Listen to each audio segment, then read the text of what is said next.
नमस्कार दोस्तों, UP triple SC पेट के इस बेहतरीन क्लास में आप सभी का स्वागत है।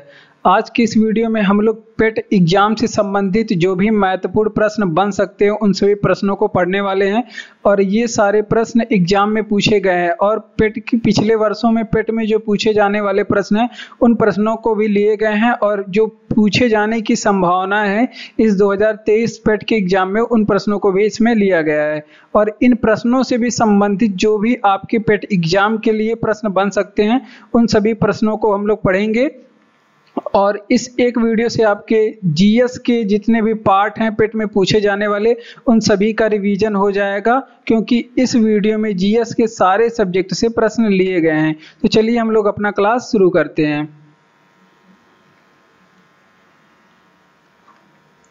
तो हमारा सबसे पहला प्रश्न है, कह रहा है कि हड़प्पा सभ्यता के दौरान नर्तकी की कांस्य मूर्ति बनाने के लिए किस तकनीकी का इस्तेमाल किया गया था, जो कि ये पिछले वर्षों में जो पेट का एग्जाम हुआ है उसमें पूछा गया प्रश्न है।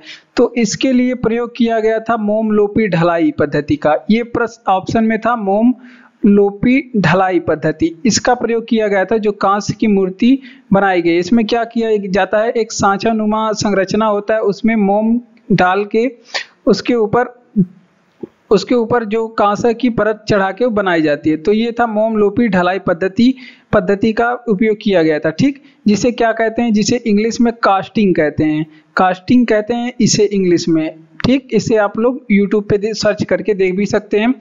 और ये जो कांस्य की मूर्ति थी ये बनी थी किसकी थी, नर्तकी की जो मूर्ति थी कांस्य की बनी थी, कांसे की। अब पूछा जाता है कांसा किससे बना होता है, तो तांबा और टीन मिला के कांसा बनाया जाता है। तांबा और टीन मिला के क्या बनाया जाता है, कांसा बनाया जाता है। और बात करते हैं ये नर्तकी की जो कांस्य मूर्ति थी ये पूछा जाएगा कि स्थित कहाँ पे थी। तो नर्तकी की जो कांस्य मूर्ति थी इसकी स्थिति के बारे में पूछे तो ये मोहनजोदड़ो में स्थित है। कहाँ पे, मोहनजोदड़ो में। आपसे पूछ ले विशाल स्नानागार कहाँ पे मिला, वो भी मोहनजोदड़ो से। और विशाल अन्नागार कहाँ से मिला, वो भी मोहनजोदड़ो से। अगर आपसे पूछ ले कि नर्तकी की कांस्य मूर्ति कहाँ से मिली, वो भी मोहनजोदड़ो से मिली थी। और मोहनजोदड़ो का अर्थ क्या होता है, इसका अर्थ होता है मृतकों का टीला। क्या होता है इसका अर्थ, मृतकों का टीला मोहनजोदड़ो का अर्थ होता है। इसे भी आप लोग जाने और आपसे पूछे तो इतनी चीजें साथ में आप लोग याद रखेंगे। जैसे आपसे पूछे हड़प्पा सभ्यता के दौरान नर्तकी की कांस्य मूर्ति बनाने के लिए किस तकनीकी का इस्तेमाल किया गया था, तो इसमें मोम लोपी ढलाई पद्धति का उपयोग किया गया था। मोम लोपी ढलाई का कास्टिंग, ये पिछले वर्षों पेट के एग्जाम में पूछा गया प्रश्न है। और कांसा किससे बना होता है, तो कांसा तांबा और टीन से बना होता है। किससे, तांबा और टीन से बना होता है। और ये जो नर्तकी की कांस्य मूर्ति थी ये पूछा जाता था स्थित कहाँ पे है, तो ये मोहनजोदड़ो में स्थित है। और मोहनजोदड़ो का अर्थ क्या होता है, मोहनजोदड़ो का अर्थ होता है मृतकों का टीला। मोहनजोदड़ो का क्या अर्थ होता है, मृतकों का टीला। और विशाल अन्नागार, विशाल स्नानागार, ये सभी आप जानते ही हैं कहाँ पे स्थित है, ये मोहनजोदड़ो में स्थित है। भूमध्य रेखा कहाँ से गुजरती है, तो भूमध्य रेखा 3 महाद्वीपों से गुजरती है। एक तो सबसे पहले आप याद रखेंगे दक्षिणी अमेरिका महाद्वीप से गुजरती है, उसके बाद एशिया महाद्वीप से, उसके बाद अफ्रीका से, फिर एशिया महाद्वीप से गुजरती है। ये 3 महाद्वीप से आपकी जो भूमध्य रेखा है वो गुजरती है। अगर आपसे पूछे कि अफ्रीका महाद्वीप से कितनी रेखाएं गुजरती हैं, तो अफ्रीका महाद्वीप से 3 रेखाएं गुजरती हैं। कौन कौन सी रेखाएं, एक तो आपका कर्क रेखा गुजरता है, एक तो आपका मकर रेखा अफ्रीका महाद्वीप से गुजरता है, और एक आपका भूमध्य रेखा गुजरता है कहाँ से, अफ्रीका महाद्वीप से। और आपसे पूछे कि ब्राजील एक कंट्री है, यहाँ से कौन कौन सी रेखाएं गुजरती है, तो ब्राजील से 2 रेखाएं गुजरती हैं। एक तो आपका हो गया मकर रेखा जो कि ब्राजील से गुजरती है, और एक आपका हो गया भूमध्य रेखा, ये ब्राजील से गुजरती है। भूमध्य रेखा के बारे में एक चीज आप लोग याद रखेंगे, इसे क्या कहते हैं, भूमध्य रेखा को इसे विषुवत रेखा भी कहते हैं। क्या कहते हैं, इसे विषुवत रेखा भी कहते हैं, या फिर इसे ही हम लोग क्या कहते हैं, 0 डिग्री अक्षांश रेखा भी कहते हैं। क्या कहते हैं, 0 डिग्री अक्षांश रेखा भी कहते हैं। तो इतनी चीजें आप लोग यहाँ से ध्यान रखेंगे। तो रिवीजन भी हम लोग साथ में करते चलते हैं। जैसे भूमध्य रेखा गुजरती है कहाँ से, दक्षिणी अमेरिका महाद्वीप से गुजरती है, एशिया महाद्वीप से गुजरती है और अफ्रीका महाद्वीप से गुजरती है। आपसे पूछे कि अफ्रीका महाद्वीप से कितनी रेखाएं गुजरती है, जो कि कई बार एग्जाम में पूछा गया है, तो इस पे तीनों रेखाएं जैसे कर्क रेखा, मकर रेखा और भूमध्य रेखा तीनों अफ्रीका महाद्वीप से गुजरती है। ब्राजील एक दक्षिणी अमेरिका का देश है, कहाँ का? दक्षिणी अमेरिका महाद्वीप का देश है। और यहाँ से पूछा जाता है कौन कौन सी रेखाएं गुजरती है, तो यहाँ से मकर रेखा गुजरती है और भूमध्य रेखा गुजरती है। ये आप लोग ध्यान रखेंगे। दक्षिणी अमेरिका का ये सबसे बड़ा देश है। कौन सा? सबसे बड़ा देश है। और सर्वाधिक देशों से सीमा साझा करने वाला भी देश ब्राजील है। बुद्ध को ज्ञान की प्राप्ति किस नदी के किनारे? ये पेट की एग्जाम में पूछ चुका है प्रश्न। और ये देखिए, बुद्ध को ज्ञान की प्राप्ति आपको मिलेगा किस नदी के किनारे हुआ है? तो निरंजना नदी और फिर कौन सी नदी? निरंजना नदी और फाल्गु नदी। आप लोग दोनों नाम याद रखेंगे, फाल्गु नदी या फिर निरंजना नदी के किनारे इन्हें ज्ञान की प्राप्ति हुई थी। ठीक। और आपसे पूछे कि भगवान बुद्ध को किस स्थान पे ज्ञान की प्राप्ति हुई थी, तो आप लोग क्या बताएंगे? बोध गया में इन्हें ज्ञान की प्राप्ति। अगर आपसे पूछे कि किस वृक्ष के नीचे भगवान बुद्ध को ज्ञान की प्राप्ति हुई थी, तो आप लोग पीपल का वृक्ष था, जिसे क्या कहा गया? जिसे बोधि वृक्ष कहा गया। इसके नीचे भगवान बुद्ध को क्या हुआ? ज्ञान की प्राप्ति हुई थी। ठीक। और इस बोधि वृक्ष को आगे चल के किसने कटवा दिया था, तो ये भी एग्जाम में पूछा जाता है। तो इसे शशांक ने कटवाया था। किसने? शशांक ने इसे आगे चल के कटवा दिया था। और आपसे पूछे कि भगवान बुद्ध को गृह त्याग कब हुआ था? गृह त्याग इनका कब हुआ था? तो देखिए, 29 वर्ष की अवस्था में भगवान बुद्ध की क्या होती है? गृह त्याग होती है। और इन्हें ज्ञान प्राप्त करने में या फिर तप में आप कह सकते हैं 6 वर्ष का समय लगता है। और टोटल इनको ज्ञान की जो प्राप्ति है, जो ज्ञान की प्राप्ति है, वो 35 वर्ष की अवस्था में हुई थी इन्हें ज्ञान की प्राप्ति। और किस दिन होता है इनको ज्ञान की प्राप्ति, तो ये भी आप लोग ध्यान रखेंगे।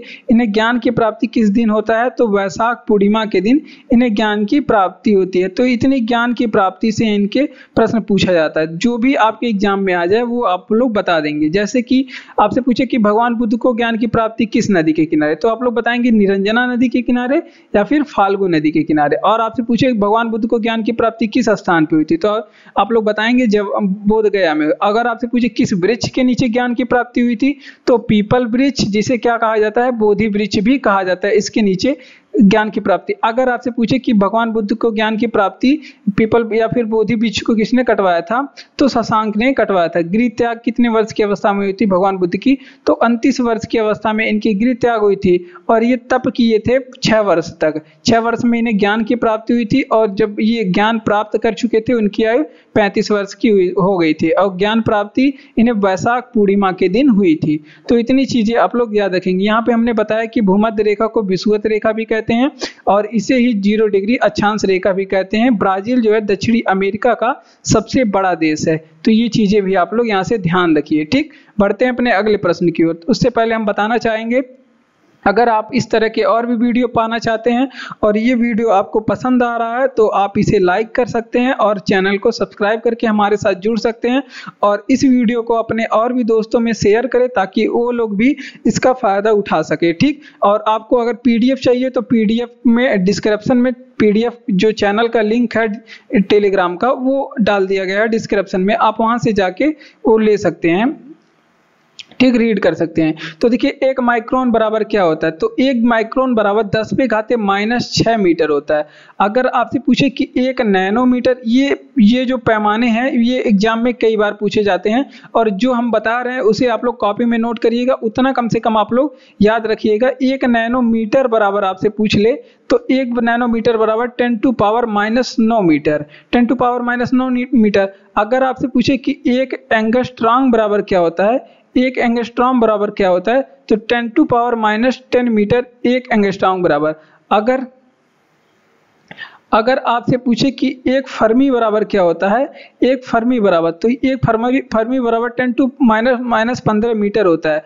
और अगर आपसे पूछे कि 1 प्रकाश वर्ष बराबर, जो कि कई बार एग्जाम में पूछा गया है, 1 प्रकाश वर्ष बराबर क्या होता है, तो 9.46 × 10⁻15 मीटर होता है।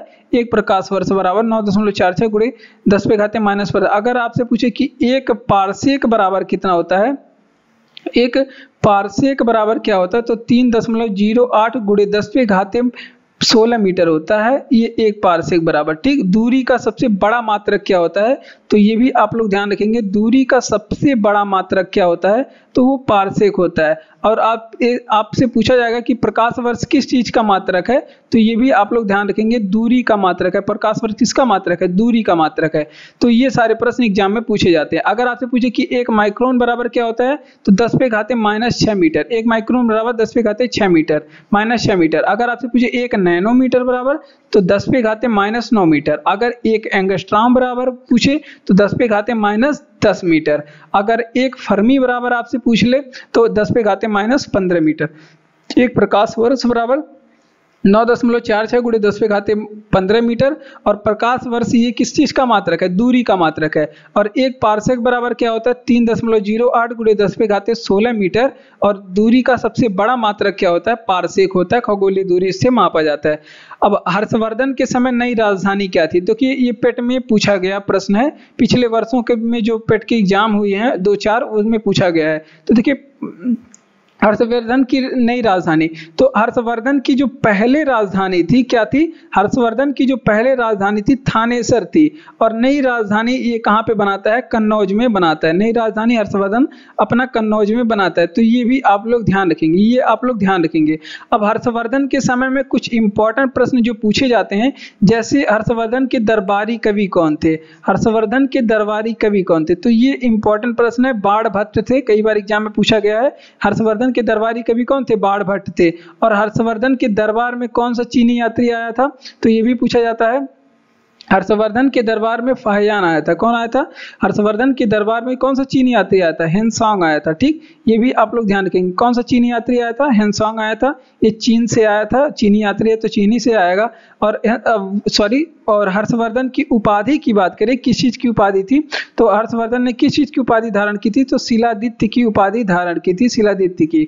और सामंती प्रथा की जो शुरुआत है, सामंती प्रथा किसने शुरू की थी, तो हर्षवर्धन ने शुरू किया था सामंती प्रथा। किसने, हर्षवर्धन ने। और रत्नावली नामक पुस्तक किसने लिखी थी, आपसे पूछे रत्नावली पुस्तक किसने लिखी थी, तो ये भी किसकी पुस्तक है, तो हर्ष ने लिखी थी रत्नावली नामक पुस्तक। ऑप्शन में हर्ष मिलता है। तो ये सारी चीजें आप लोग ध्यान रखेंगे। हर्षवर्धन के समय नई राजधानी, हर्षवर्धन की पहले राजधानी थी थानेसर, फिर इसने ट्रांसफर करके राजधानी कन्नौज में बनाया था। हर्षवर्धन की जो दरबारी कवि थे वो बाणभट्ट थे, ये आप लोग याद रखेंगे। और हर्षवर्धन के दरबार में चीनी यात्री कौन आया था, हेनसांग आया था।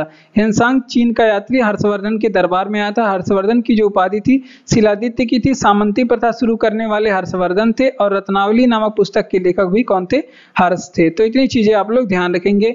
अगले प्रश्न की ओर बढ़ते हैं। कह रहा है कि यूनाइटेड किंगडम तथा फ्रांस के को कौन सी जल संधि जोड़ती है, तो इसे जोड़ने वाली जनसंधि, यूनाइटेड किंगडम और फ्रांस को जोड़ने वाली जनसंधि है वो डोवर जल संधि। कौन सी जल संधि है, डोवर जल संधि है, इसे आप लोग याद रखेंगे। और डोवर जल संधि की बात करें, ये यूनाइटेड किंगडम या फिर ब्रिटेन और फ्रांस के बीच में, किसके, ब्रिटेन एंड फ्रांस के बीच में है, ये आप लोग ध्यान रखेंगे। अगला प्रश्न है, अगर आपसे पूछे इससे संबंधित प्रश्न आपसे पूछे कि डेनमार्क जल संधि किन 2 जल निकायों को जोड़ती है, डेनमार्क जल संधि। तो ये जल संधि वगैरह भी एग्जाम में कई बार पूछे जाते हैं। तो ये आप लोग ध्यान रखेंगे, उत्तरी अटलांटिक महासागर को जोड़ती है, उत्तरी अटलांटिक महासागर को जोड़ती है आर्कटिक महासागर से। किससे, आर्कटिक महासागर से जोड़ती है। अगर आपसे पूछे कि डेविस जल संधि के बारे में, डेविस जल संधि के बारे में आपसे अगर पूछे तो ये क्या करती है, ये बेफिन की खाड़ी को किससे जोड़ती है, ये बेफिन की खाड़ी को जोड़ती है, किससे, अटलांटिक महासागर को। बेफिन की खाड़ी को जोड़ने का काम करती है, अटलांटिक महासागर से जोड़ती है। ठीक, अटलांटिक महासागर से। ये चीजें आप लोग ध्यान रखेंगे। और जिब्राल्टर जल संधि को आप लोग जानते ही हैं, तो यहाँ पे लिख लेते हैं। जिब्राल्टर जल संधि किन दोनों जल निकायों को जोड़ती है, तो जिब्राल्टर जल संधि भूमध्य सागर को जोड़ती है अटलांटिक महासागर को। किससे जोड़ती है, भूमध्य सागर को जोड़ती है अटलांटिक महासागर से।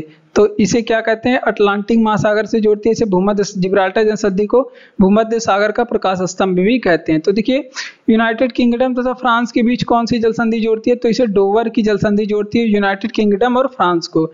और डेनमार्क की जल संधि जो है उत्तरी अटलांटिक महासागर को आर्कटिक महासागर से जोड़ती है। उत्तरी अटलांटिक महासागर को आर्कटिक महासागर को। डेविस जल संधि क्या कहती है, ये बेफिन की खाड़ी को जोड़ती है अटलांटिक महासागर से, बेफिन की खाड़ी को अटलांटिक। और जिब्राल्टर जल संधि क्या करती है, ये भूमध्य सागर को जोड़ने का काम और अटलांटिक महासागर से करती है। और भूमध्य सागर को जोड़ने का जिब्राल्टर संधि बहुत ज्यादा इंपॉर्टेंट है, आप इसे जरूर याद रखेंगे। अगला प्रश्न है कि किस सेना की ताकत छापामार रणनीति थी, तो देखिए मराठा सेना की ताकत जो थी छापामार रणनीति थी, और ये पेट के एग्जाम में पूछा गया प्रश्न था। और इस छापामार रणनीति को क्या कहते हैं, इसे क्या कहा जाता है, इसे गोरिल्ला नीति भी कहा जाता है। क्या कौन सी नीति, इसे गोरिल्ला नीति भी कहा जाता है, ये भी आप लोग ध्यान रखेंगे। और मराठा साम्राज्य के बारे में कुछ चीजें इंपॉर्टेंट चीजें, जैसे आपसे पूछे कि मराठा साम्राज्य के बारे में, आपसे पूछे कि मराठा साम्राज्य की जो है स्थापना किसने की, तो मराठा साम्राज्य की जो स्थापना है वो शिवाजी ने किया था। किसने, शिवाजी ने किया था, ये आप लोग ध्यान रखेंगे। अगर आपसे पूछे कि मराठा साम्राज्य के दूसरे संस्थापक कौन है, तो हाँ यहाँ पे दूसरे संस्थापक भी जो थे वो मराठा साम्राज्य में प्रथम पेशवा थे। क्या थे, ये मराठा साम्राज्य में प्रथम पेशवा थे। और पेशवा का जो पद है वो मराठा साम्राज्य में बहुत ज्यादा मायने रखता है। और वो पूछा जाता है कि मराठा साम्राज्य का जो अंतिम पेशवा था वो कौन बना था, तो मराठा साम्राज्य का जो अंतिम पेशवा था वो कौन बना था, तो मराठा साम्राज्य में अंतिम पेशवा बने थे बाजीराव। कौन बने थे, बाजीराव, ये मराठा साम्राज्य में अंतिम पेशवा बने थे। और जो पेशवा का जो पद है ये किस चीज का होता है, यहाँ पे प्रधानमंत्री का पद होता है। प्रधानमंत्री का पद था पेशवा पद मराठा साम्राज्य में। तो ये थे मराठा साम्राज्य के इंपॉर्टेंट प्रश्न, इसे हम लोग रिवीजन करते हैं। किस सेना की ताकत छापामार रणनीति थी, तो देखिए मराठा साम्राज्य की जो ताकत थी वो छापामार रणनीति थी। और मराठा साम्राज्य के संस्थापक कौन थे, शिवाजी थे। और छापामार रणनीति को क्या कहा जाता है, इसे गोरिल्ला नीति भी कहा जाता है। और मराठा साम्राज्य के दूसरे संस्थापक पूछे तो बालाजी विश्वनाथ थे। और बालाजी विश्वनाथ ही मराठा साम्राज्य के प्रथम पेशवा थे। कौन थे, प्रथम पेशवा। और मराठा साम्राज्य में अंतिम पेशवा किसे बनाया गया था, तो वो बाजीराव को बनाया गया था। बने थे कौन, बाजीराव। और पेशवा का जो पद है वो मराठा साम्राज्य में प्रधानमंत्री का पद होता था, और बहुत ही इंपॉर्टेंट पद है, ये पूछा जाता है एग्जाम में। अगला है पानी में साधारण नमक मिलाने पे उस पर क्या प्रभाव पड़े, तो देखिए पानी में आप साधारण नमक मिलाएंगे तो उसका क्वथनांक क्या हो जाएगा, बढ़ेगा। क्वथनांक बढ़ेगा, यानी कि जब कोई पानी 100 डिग्री पे उबलने लगता था, अब वो 100 से ज़्यादा टेम्परेचर लेगा उबलने के लिए, तो इसका क्या होगा, क्वथनांक बढ़ जाएगा। और हिमांक पे क्या प्रभाव पड़ेगा, तो इसका हिमांक क्या हो जाएगा, घटेगा। यानी कि कोई 0 डिग्री सेंटीग्रेड पे जम रहा था तो वो कम तापमान पे, कम ही टेम्परेचर पे वो जमने लगेगा बर्फ। तो ये फायदा होता है, क्योंकि बर्फ की सिल्ली वगैरह बनाने के लिए उसमें भी नमक का प्रयोग किया जाता है। आप अगर फ्रिज में आइस जमाने के लिए रखते हैं तो आप उसमें नमक मिला देंगे थोड़ा सा, तो वो जल्दी जम जाएगा। वैसे पानी का क्वथनांक होता कितना है, पानी का क्वथनांक आपसे पूछ ले कि कितना होता है, तो आप लोग सभी जानते हैं कि 100 डिग्री सेंटीग्रेड होता है पानी का क्वथनांक। लेकिन प्रश्न ये नहीं है, अब आपसे पूछेगा कि पहाड़ पे पानी का क्वथनांक कितना होता है, पहाड़ पर पानी का क्वथनांक, तो पहाड़ पे 100 डिग्री सेंटीग्रेड से अधिक होगा या फिर कम होगा, तो ये ध्यान रखेंगे 100 डिग्री सेंटीग्रेड से कम होगा। क्यों कम होगा, क्योंकि पहाड़ पे जो वायुमंडलीय प्रेशर होता है, वायुमंडलीय दाब होता है, वो ऊंचाई पे जाने की वजह से थोड़ा कम हो जाता है, जिससे वो 100 डिग्री से कम ही टेम्परेचर पे पानी उबलने लगता है। अब आपसे पूछेगा कि पानी का हिमांक कितना होता है, आप लोग बताएंगे पानी का, आपसे पूछे कि हिमांक कितना होता है, तो देखिए पानी का हिमांक होता है 0 डिग्री सेंटीग्रेड, बचपन से आप लोग जानते हैं। लेकिन ये प्रश्न नहीं है। भारी जल जिसे क्या कहते हैं, भारी जल जिसे क्या कहते हैं, D2O कहते हैं। क्या कहते हैं, D2O कहते हैं। इसका क्वथनांक बताइए, इसका हिमांक बताइए, क्वथनांक बताइए कितना होता है। इसका क्वथनांक होता है 101.42 सेंटीग्रेड होता है। 101.42 सेंटीग्रेड होता है। तो ये थोड़े से अंतर होते हैं, इन सभी प्रश्नों को आप लोग याद रखेंगे क्योंकि कंफ्यूज यहीं पे होते हैं लोग। साधारण नमक में पानी मिलाने पे क्या होगा, क्वथनांक बढ़ेगा, ठीक, क्वथनांक बढ़ेगा, जबकि हिमांक क्या होगा, घटेगा, जल्दी जमने लगेगा बर्फ। पानी का क्वथनांक होता कितना है, 100 डिग्री सेंटीग्रेड, लेकिन पहाड़ पे आप जाएंगे तो वहां पे पानी का क्वथनांक क्या हो जाएगा, 100 डिग्री सेंटीग्रेड से घट के कुछ कम हो जाएगा। पानी का हिमांक कितना होता है, तो 0 डिग्री सेंटीग्रेड होता है पानी का हिमांक। और भारी जल का आपसे पूछे जिसे क्या कहते हैं, D2O या फिर ड्यूटेरियम ऑक्साइड बोलते हैं इसे, और इसका क्वथनांक कितना होता है, इसका क्वथनांक 101.42 डिग्री सेंटीग्रेड होता है। बढ़ते हैं अपने अगले प्रश्न की ओर। अगला प्रश्न है कि ब्रिटिश ने किस भाषा को भारत में बढ़ावा दिया। ये पेट में पूछा गया प्रश्न है, ये पीईटी एग्जाम में पूछा गया प्रश्न है। तो देखिए ब्रिटिश ने किस भाषा को अंग्रेजी में बढ़ावा दिया था, तो इसने इन लोगों ने क्या दिया था, अंग्रेजी भाषा को बढ़ावा दिया था भारत में। और भारत में अंग्रेजी भाषा को शुरू किसने किया था, अंग्रेजी भाषा को शुरू करने वाला कौन था, ये भी आप लोग ध्यान रखेंगे। ये मैकाले ने अंग्रेजी भाषा को शुरू किया था। मैकाले ने 1835 में शुरू किया था। 1835 में अंग्रेजी शिक्षा को भारत में शुरू किसने किया था, ये मैकाले ने शुरू किया था, ठीक। और अंग्रेजी शिक्षा का मैग्ना कार्टा किसे कहा जाता है, भारत में अंग्रेजी शिक्षा का मैग्ना कार्टा किसे कहा जाता है, तो ये भी आप लोग ध्यान रखेंगे क्योंकि ये भी एग्जाम में पूछा गया प्रश्न है। ये पूछा जाता है अंग्रेजी शिक्षा का मैग्ना कार्टा किसे कहा जाता है, तो ये चार्ल्स वुड डिस्पैच नीति को कहा जाता है। किसे, चार्ल्स वुड डिस्पैच नीति को कहा जाता है, ठीक। तो ये सारी चीजें आप लोग ध्यान रखेंगे। चार्ल्स वुड डिस्पैच नीति को भारत में अंग्रेजी शिक्षा का मैग्ना कार्टा कहा जाता है। और वहीं एग्जाम में पूछा गया प्रश्न है, पेट में ही पूछा गया है, हड़प नीति किसने शुरू किया था, तो डलहौजी ने किया, लॉर्ड डलहौजी ने किया था हड़प नीति शुरू। हड़प नीति का शुभारंभ लॉर्ड डलहौजी ने किया था। तो इतनी चीजें आप लोग यहाँ से ब्रिटिश से याद रखेंगे। ब्रिटिश किस भाषा को भारत में बढ़ावा दिए, तो अंग्रेजी भाषा को ब्रिटिशियों ने भारत में बढ़ावा दिया। और अंग्रेजी शिक्षा को भारत में शुरू किसने किया था, मैकाले ने, लॉर्ड मैकाले ने 1835 में अंग्रेजी शिक्षा को भारत में शुरू किया था। और हड़प नीति भारत में शुरू करने वाले कौन है, तो लॉर्ड डलहौजी। हड़प नीति जिसे राज्य हड़प नीति या फिर व्यक्तिगत सिद्धांत, ये सारी चीजें इसे बोला जाता है। और अंग्रेजी शिक्षा का मैग्ना कार्टा किसे कहा जाता है, तो अंग्रेजी शिक्षा का जो मैग्ना कार्टा है चार्ल्स वुड डिस्पैच को कहा जाता है, चार्ल्स वुड डिस्पैच नीति को। और 22 कैरेट में सोने की शुद्धता कितनी होती है, देखिए जो 24 कैरेट का सोना होता है वो 100% शुद्ध होता है। यहाँ पे 1 कैरेट का अगर मान निकालेंगे आप लोग, 1 कैरेट का वैल्यू निकालेंगे 1 कैरेट का, तो कितना आएगा, लगभग 4 डिग्री सेंटीग्रेड आता है, 4% आएगा, 4%। और लेकिन यहाँ पे 22 कैरेट है तो 2 कैरेट कितना हो जाएगा, 2 कैरेट होगा 8% के बराबर। तो यहाँ पे देखिए 24% में जब 100% सोना है तो 100% शुद्धता है 24 कैरेट सोने में। तो यहाँ पे आप 22 कैरेट का कितना हो जाएगा, तो इसमें से 2 माइनस करेंगे और इसमें से 8 माइनस करेंगे, तो यहाँ पे कितना हो जाएगा, 92% इसकी शुद्धता हो जाएगी। तो लगभग 92% इसकी शुद्धता होगी, इसका जवाब होगा 92%, ठीक। अब सोने की कुछ खाने हैं जो एग्जाम में पूछी जाती हैं, किस जगह पे हैं, जैसे कालगुर्ली की खाने आपसे पूछे कहाँ पे है, कालगुर्ली और फिर कुलगाड़ी की खाने। तो सबसे पहले तो यही पूछा जाता है कालगुर्ली और कुलगाड़ी की खाने ये किस चीज के लिए प्रसिद्ध है, तो ये सोने के लिए प्रसिद्ध है। और ये कहाँ की खाने हैं, तो ये ऑस्ट्रेलिया महाद्वीप की खाने हैं। कहाँ पे, ऑस्ट्रेलिया महाद्वीप में स्थित खाने हैं।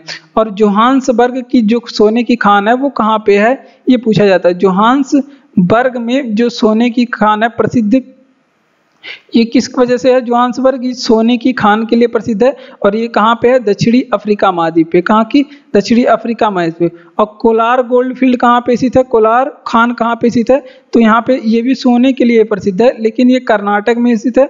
और कर्नाटक आप जानते हैं भारत का एक राज्य है, कहाँ का, भारत का एक राज्य। तो ये सारी चीजें आप लोग यहाँ पे ध्यान रखेंगे। तो देखिए 24 कैरेट सोने की शुद्धता कितनी होती है, तो 22%। 24 कैरेट सोने की शुद्धता 22%, 92% होती है। कालगुर्ली और कुलगाड़ी की जो फेमस खाने हैं किसके लिए है, सोने के लिए, और ये ऑस्ट्रेलिया महाद्वीप की खाने हैं। और जोहान्सबर्ग ये सोने के लिए फेमस है और ये दक्षिणी अफ्रीका में है, सोने के लिए प्रसिद्ध है। कोलार गोल्ड फील्ड ये सोने के लिए प्रसिद्ध है, कर्नाटक में स्थित है, भारत में, ठीक। पढ़ते हैं अपने अगले प्रश्न की ओर। अगला प्रश्न है किस पूर्ण स्वराज की मांग करने वाले प्रथम कार्यकर्ता का नाम। तो देखिए पूर्ण स्वराज की मांग सबसे पहले किसने करा था, हसरत मोहानी ने। अगर आपसे पूछे कि कार्यकर्ता का नाम बताइए तो ये आप लोग बताएंगे किसने, हसरत मोहानी ने सबसे पहले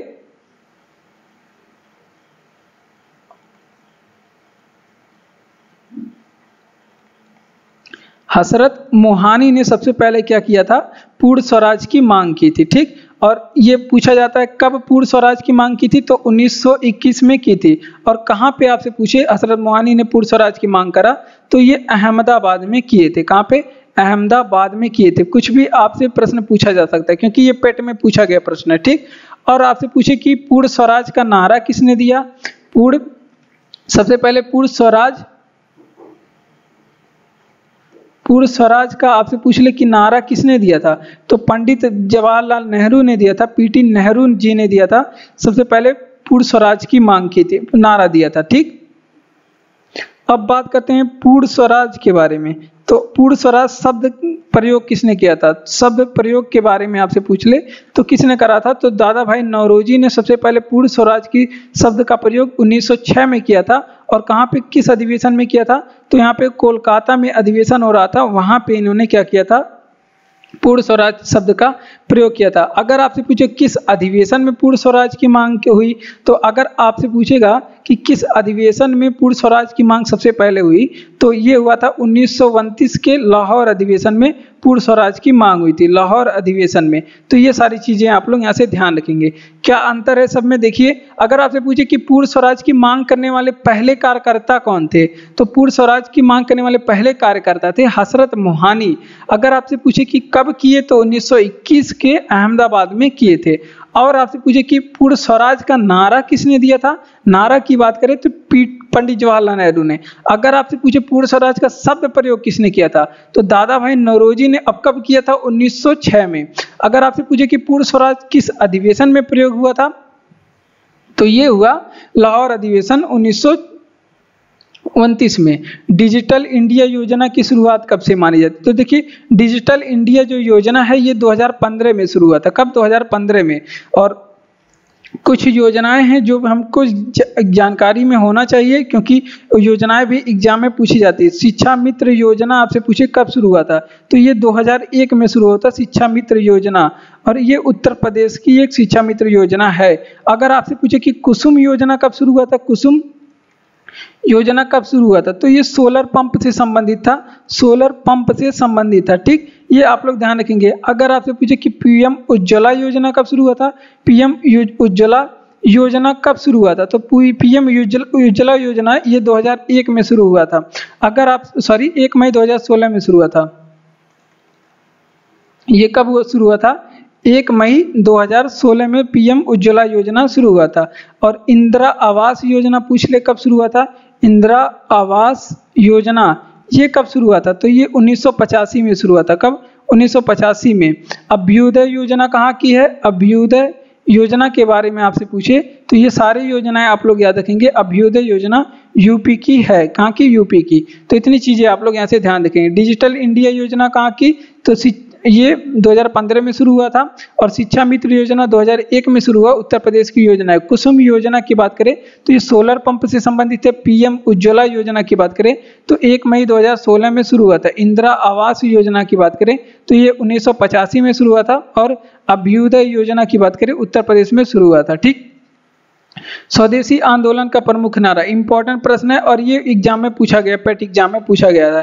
तो स्वदेशी आंदोलन का प्रमुख कारण क्या था, बंगाल विभाजन था। क्या था, बंगाल विभाजन की वजह से क्या किया गया था, स्वदेशी आंदोलन चलाया गया था। ठीक, और उस बंगाल विभाजन की बात करें तो यहाँ पे कुछ प्रश्न पूछे जाते हैं, जैसे बंगाल विभाजन की घोषणा कब हुई थी, तो 1905 में हुआ था। और अगर आपसे पूछे कि बंगाल विभाजन लागू कब हुआ था, तो ये 16 अक्टूबर 1905 को ये प्रभावी हुआ था। कब, 16 अक्टूबर 1905 को, डेट इंपॉर्टेंट है, याद रखेंगे। अगर आपसे पूछे कि इस समय गवर्नर जनरल कौन थे भारत में, तो कर्जन के समय में हुआ था बंगाल विभाजन। किसके समय में, कर्जन के समय में बंगाल विभाजन। और स्वदेशी आंदोलन आपसे पूछेगा कि शुरू कब हुआ था, स्वदेशी आंदोलन कब शुरू हुआ था, तो ये भी आप लोग डेट याद रखेंगे। 7 अगस्त 1905 को शुरू हुआ था स्वदेशी आंदोलन।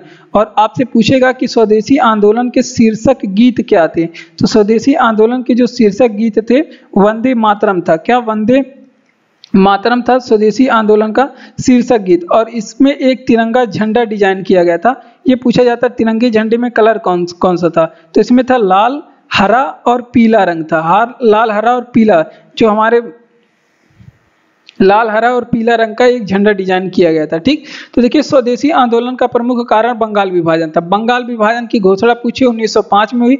बंगाल विभाजन लागू कब हुआ? 16 अक्टूबर 1905 को बंगाल विभाजन प्रभावित हुआ। और बंगाल विभाजन किस गवर्नर जनरल के काल में हुआ था? तो करजन के समय में बंगाल विभाजन हुआ था। बंगाल विभाजन शुरू कब से हुआ? तो 7 अगस्त 1905 में। स्वदेशी आंदोलन कब से शुरू हुआ बंगाल विभाजन के विरोध में? तो 7 अगस्त 1905 में शुरू हुआ था।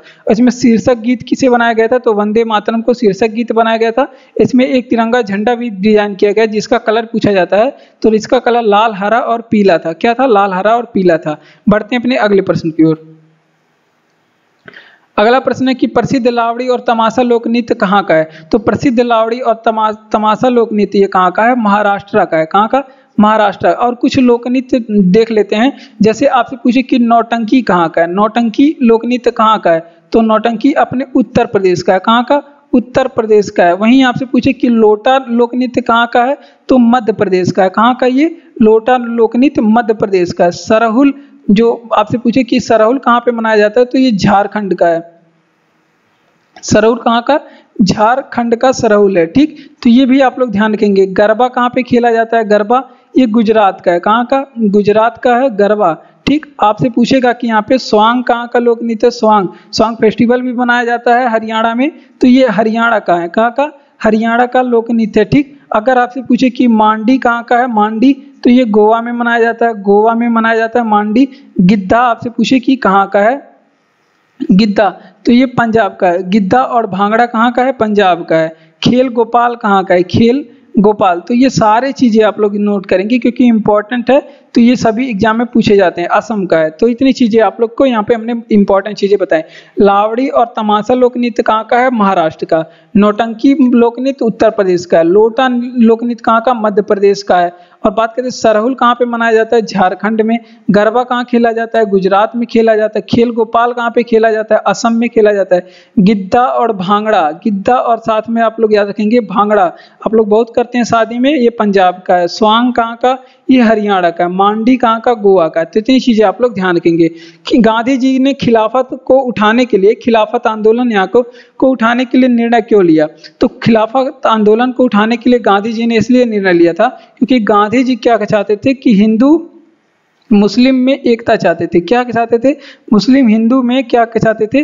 एकता चाहते थे। तो इस वजह से इन्होंने खिलाफत आंदोलन को उठाया था। और खिलाफत आंदोलन के बारे में जो इम्पोर्टेंट प्रश्न पूछा जाता है, और ये प्रश्न पेट में पूछा गया प्रश्न है। किसमें? पेट में ये पूछा गया प्रश्न है, ये भी आप लोग ध्यान रखेंगे। तो खिलाफत समिति का आपसे पूछे जाएगा, खिलाफत समिति का, तो सबसे पहले यहाँ पे प्रश्न पूछा जाता है कि खिलाफत समिति का गठन कब हुआ था?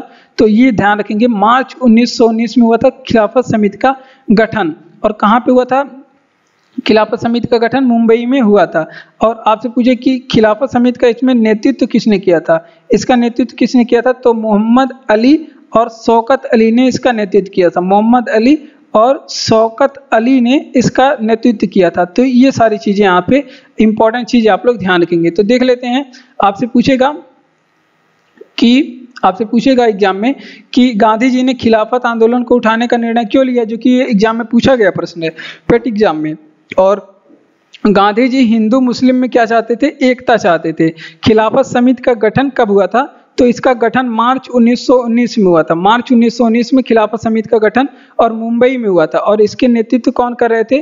तो मोहम्मद अली और शौकत अली इसका नेतृत्व कर रहे थे। इन्हें अली बंधु भी कहा जाता है। खिलाफत आंदोलन के या फिर जनक कौन है? अली बंधु हैं। ये भी एग्जाम में पूछा गया प्रश्न है। ठीक, बढ़ते हैं अपने अगले प्रश्न की। वर्ष 2011 की जनगणना के अनुसार सर्वाधिक जनघनत्व वाला राज्य कौन सा है? तो सर्वाधिक जनघनत्व वाला राज्य आप सभी जानते हैं किस राज्य में है? तो बिहार में है। सर्वाधिक जनघनत्व वाला राज्य बिहार है। अगर आपसे पूछे कि सर्वाधिक जो जनघनत्व की बात करें,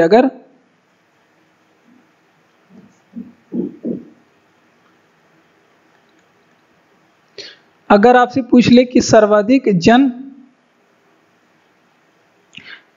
जनघनत्व की बात करें, तो आपसे पूछेगा किस यूनियन टेरिटरी में सर्वाधिक जनघनत्व है, तो आप लोग किस में बताएंगे, दिल्ली में सर्वाधिक जनघनत्व है।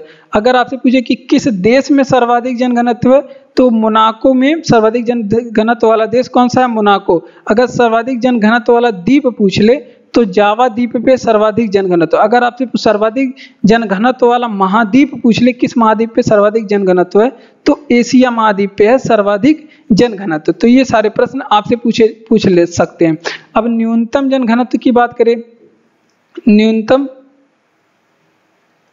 जनघनत्व की बात करें तो न्यूनतम जनघनत्व वाला राज्य आपसे पूछ ले, केवल राज्य पूछे तो कौन सा हो जाएगा, अरुणाचल प्रदेश में न्यूनतम जनघनत्व है। अगर न्यूनतम जनघनत्व वाला वहीं आपसे पूछे कि द्वीप कौन सा है, तो न्यूनतम जनघनत्व वाला महाद्वीप आपसे पूछ ले तो क्या हो जाएगा, ऑस्ट्रेलिया महाद्वीप में न्यूनतम जनघनत्व है। किस महाद्वीप में, ऑस्ट्रेलिया महाद्वीप पे। न्यूनतम जनघनत्व वाला यूनियन टेरिटरी हो जाएगा कौन सा, अंडमान निकोबार। क्या हो जाएगा, अंडमान निकोबार में न्यूनतम जनघनत्व है। ठीक,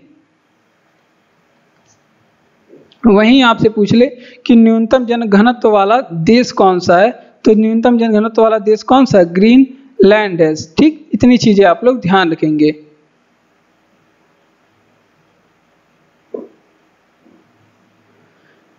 तो देख लेते हैं, आपसे पूछे वर्ष 2011 के जनगणना में सर्वाधिक जनघनत्व वाला राज्य कौन सा, तो सर्वाधिक जनघनत्व वाला राज्य बिहार था। लेकिन सर्वाधिक जनघनत्व के मामले में अगर पूछे यूनियन टेरिटरी कौन था, तो संघ शासित प्रदेश दिल्ली था। और सर्वाधिक जनघनत्व वाला देश कौन सा था, मोनाको। सर्वाधिक जनघनत्व वाला द्वीप कौन सा था, जावा। और सर्वाधिक जनघनत्व वाला महाद्वीप पूछे तो एशिया महाद्वीप पे। और न्यूनतम जनघनत्व की बात करें तो न्यूनतम जनघनत्व वाला राज्य आपसे पूछे तो अरुणाचल प्रदेश हो जाएगा। और न्यूनतम जनघनत्व वाला यूनियन टेरिटरी पूछे तो अंडमान निकोबार हो जाएगा। न्यूनतम जनघनत्व वाला देश पूछे तो ग्रीनलैंड हो जाएगा। और न्यूनतम जनघनत्व वाला महाद्वीप पूछे तो ऑस्ट्रेलिया महाद्वीप हो जाएगी। तो इतनी चीजें यहाँ से आप लोग ध्यान रखेंगे। भारत सरकार अधिनियम 1935 की प्रमुख विशेषता, ये पेट में पूछा गया प्रश्न है। तो इसकी जो प्रमुख विशेषता है वो प्रांतीय स्वायत्तता थी। और पेट के सिलेबस में भी 1935 भारत शासन अधिनियम है, तो इसकी जो मुख्य विशेषता थी क्या थी, प्रांतीय स्वायत्तता थी इसकी मुख्य विशेषता। ठीक, तो ये चीजें आप लोग यहाँ से ध्यान रखेंगे क्योंकि ये पेट में पूछा गया प्रश्न। अब भारत शासन अधिनियम के बारे में कुछ इंपॉर्टेंट प्रश्न। भारत शासन अधिनियम को क्या कहा जाता है, इसे चार्टर ऑफ स्लेवरी कहा जाता है। क्या कहा जाता है, इसे चार्टर ऑफ स्लेवरी भी कहा जाता है, भारत शासन अधिनियम को 1935 को। और आपसे पूछे कि किसने कहा था इसे चार्टर ऑफ स्लेवरी, तो इसे पंडित जवाहरलाल नेहरू ने कहा था। और इसके तहत क्या कार्य किए गए, जो भारत शासन अधिनियम 1935 के तहत क्या क्या काम किए गए, तो इसके तहत ही सुप्रीम कोर्ट की क्या हुई, भारत में स्थापना हुई। क्या हुई, सुप्रीम कोर्ट की स्थापना हुई। और केंद्र में क्या हुआ, द्वैध शासन लागू हुआ। केंद्र में क्या हुआ, द्वैध शासन क्या हुआ, केंद्र में द्वैध शासन इसी के तहत भारत में लागू हुआ था। और लोक सेवा आयोग की स्थापना हुई।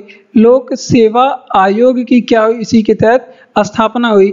और आपसे पूछे कि केंद्र और राज्य के बीच शक्ति का बंटवारा, केंद्र और राज्य के बीच क्या हुआ, शक्ति का बंटवारा इसी के तहत ही हुआ। ठीक, इतनी चीजें आप लोग यहाँ से ध्यान रखेंगे। तो देखिए, भारत सरकार अधिनियम 1935 की प्रमुख विशेषता क्या थी, तो इसकी प्रमुख विशेषता थी प्रांतीय स्वायत्तता। और इसे क्या कहा जाता है, इसे चार्टर ऑफ स्लेवरी भी कहा जाता है। क्या कहा जाता है, इसे चार्टर ऑफ स्लेवरी। इस किसने कहा था, पंडित नेहरू ने कहा था।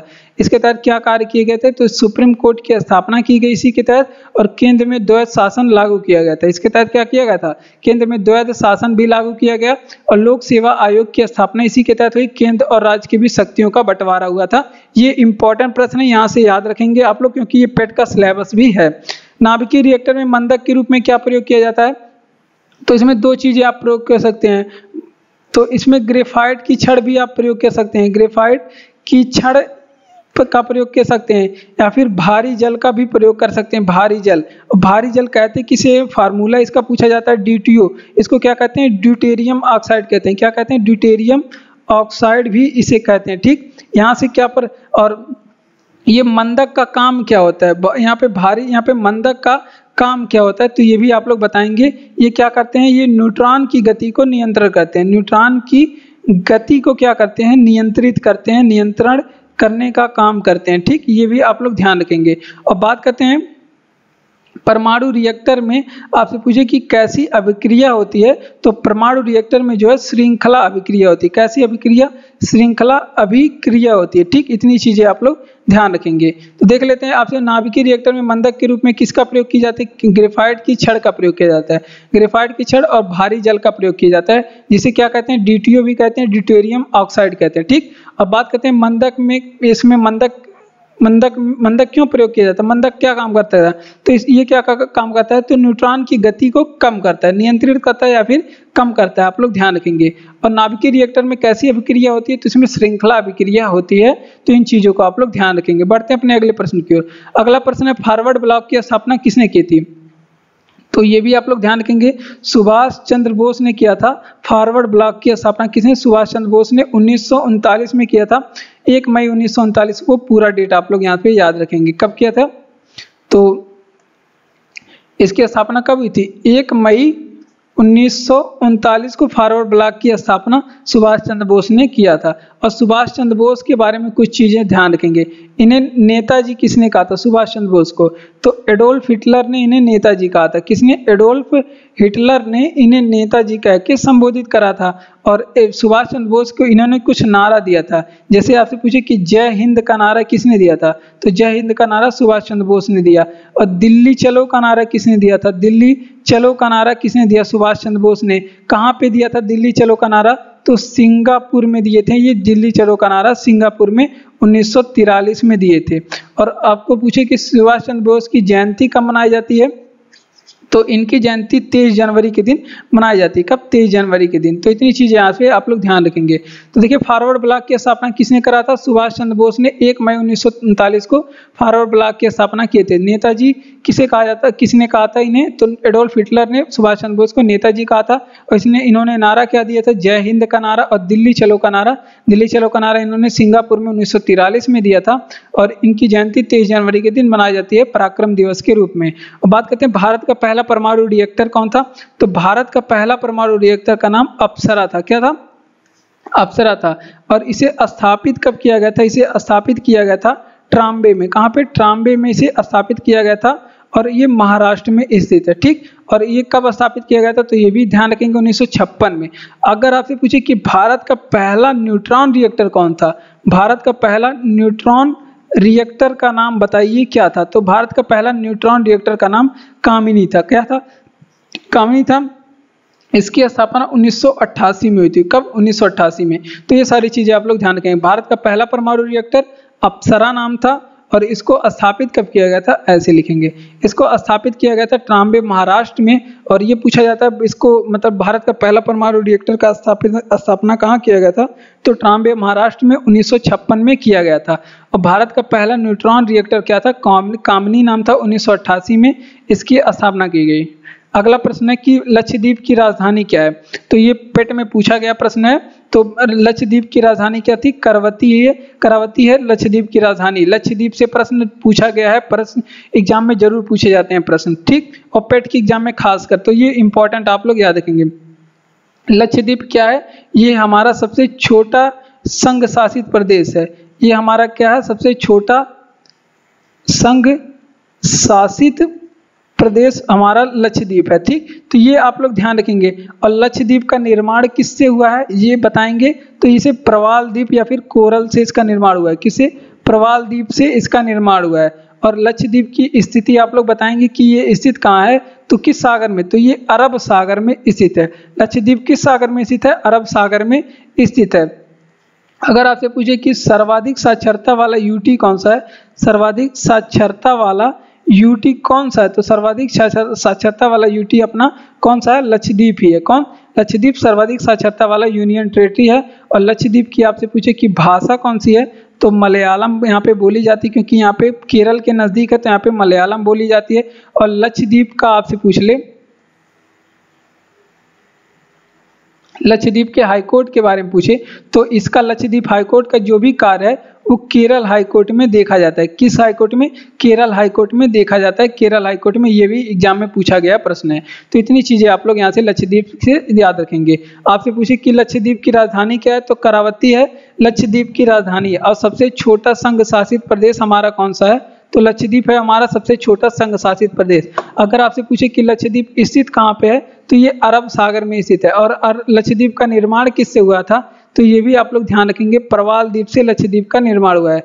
अगर आपसे पूछे कि सर्वाधिक साक्षरता वाला यूनियन टेरिटरी कौन सा है, तो हमारा सर्वाधिक साक्षरता वाला यूनियन टेरिटरी भी कौन सा है, लक्षद्वीप। अगर आपसे पूछे लक्षद्वीप की भाषा क्या है, तो मलयालम है लक्षद्वीप की भाषा। और लक्षद्वीप का जो हाई कोर्ट है वो उसका कार्य जो भी केरल हाई कोर्ट में देखा जाता है, क्योंकि लक्षद्वीप में हाई कोर्ट नहीं है। ठीक, बढ़ते हैं अपने अगले प्रश्न की। चौरी चौरा की जो घटना किस जनपद में हुई थी, कहाँ पे स्थित है, तो ये आप लोग ध्यान रखेंगे, ये गोरखपुर में स्थित है। कहाँ पे, गोरखपुर यूपी में स्थित है। चौरी चौरा घटना कब हुई थी, तो ये आप लोग ध्यान रखेंगे, ये फरवरी 1922 की घटना है। चौरी चौरा कब की घटना है, तो ये फरवरी 1922 की घटना है। और चौरी चौरा के डेट के बारे में 4 फरवरी भी मिलता है और 5 फरवरी दोनों मिलता है। ठीक, तो ये दोनों आप लोग याद रखेंगे। ठीक, और बात करते हैं इसके चलते गांधी जी के किस आंदोलन को स्थगित किया था, तो इसके चलते गांधी जी का भारत में चल रहा था असहयोग आंदोलन। कौन सा आंदोलन चला था, असहयोग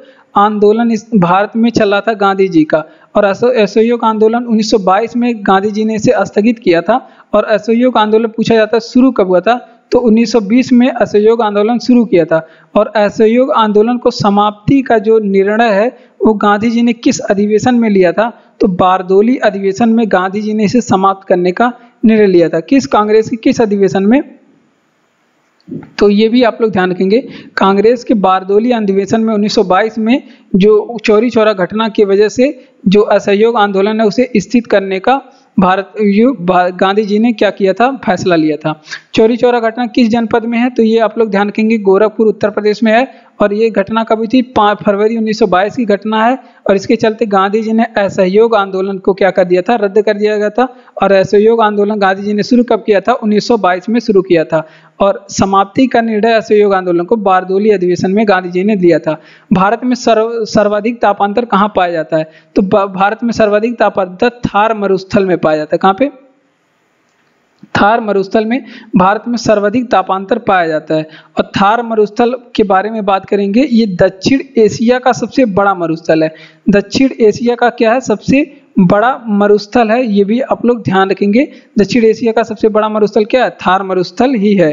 ठीक, अब तो कुछ तापांतर के बारे में, अगर आपसे पूछे कि सर्वाधिक तापांतर किस ग्रह पे पाया जाता है, सर्वाधिक तापांतर वाला सर्वाधिक तापांतर किस ग्रह पे पाया जाता है, तो ये आप लोग ध्यान रखें, बुध ग्रह पे सर्वाधिक तापांतर पाया जाता है। अगर आपसे पूछ ले ताप का एसआई मात्रक बताइए, तो ताप का एसआई मात्रक क्या होता है, केल्विन होता है। क्या होता है, ताप का एसआई मात्रक केल्विन होता है। अगर आपसे पूछे कि ताप नियंत्रण कौन सी ग्रंथि करती है, शरीर में कौन सी मानव की कौन सी शरीर की जो ग्रंथि है ताप नियंत्रण का काम करती है, तो ये आप लोग ध्यान रखेंगे, हाइपोथैलेमस जो ग्रंथि है, ताप नियंत्रण, भूख, प्यास, निद्रा, प्यार, मोहब्बत सभी को कौन कंट्रोल करता है, हाइपोथैलेमस ग्रंथि कंट्रोल करता है। ठीक, तो इतनी चीजें आप लोग ध्यान रखेंगे। भारत में सर्वाधिक तापांतर कहाँ पे पाया जाता है, तो भारत में जो सर्वाधिक तापांतर है वो थार मरुस्थल में पाया जाता है। कहाँ पे, थार मरुस्थल में। और ये दक्षिण एशिया का सबसे बड़ा मरुस्थल थार मरुस्थल है।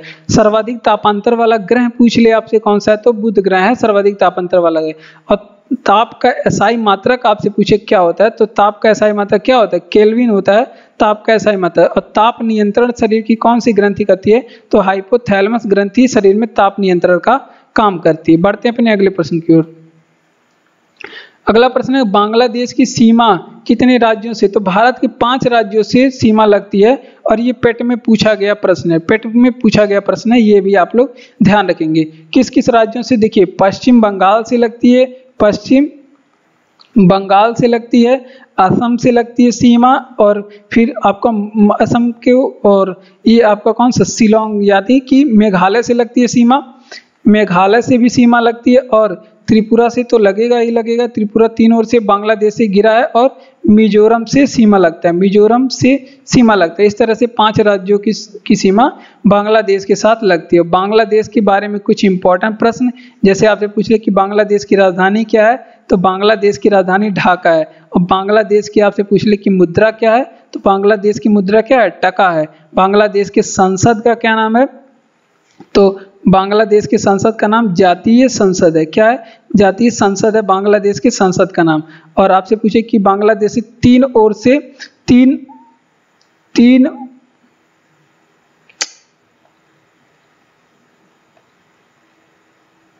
आपसे पूछेगा कि तीन ओर से बांग्लादेश से कौन सा राज्य घिरा है? तो तीन ओर से बांग्लादेश से घिरा हुआ राज्य कौन सा है? त्रिपुरा है। त्रिपुरा तीन ओर से बांग्लादेश से घिरा हुआ है। तो देख लेते हैं बांग्लादेश की सीमा कितने राज्यों से लगती है। तो भारत के 5 राज्यों से, पश्चिम बंगाल से, असम से लगती है, दो तरफ मेघालय से लगती है। त्रिपुरा तीन ओर से बांग्लादेश से घिरा है और मिजोरम से सीमा लगती है। बांग्लादेश की राजधानी ढाका, बांग्लादेश की मुद्रा टका, बांग्लादेश की संसद का नाम जातीय संसद है। तीन ओर से बांग्लादेश से घिरा हुआ राज्य कौन सा है? हमारा त्रिपुरा है। विश्व कितने टाइम जोन में विभाजित है? तो विश्व में टोटल 24 टाइम जोन है। ये इंपॉर्टेंट प्रश्न है और ये पेट में पूछा गया प्रश्न है।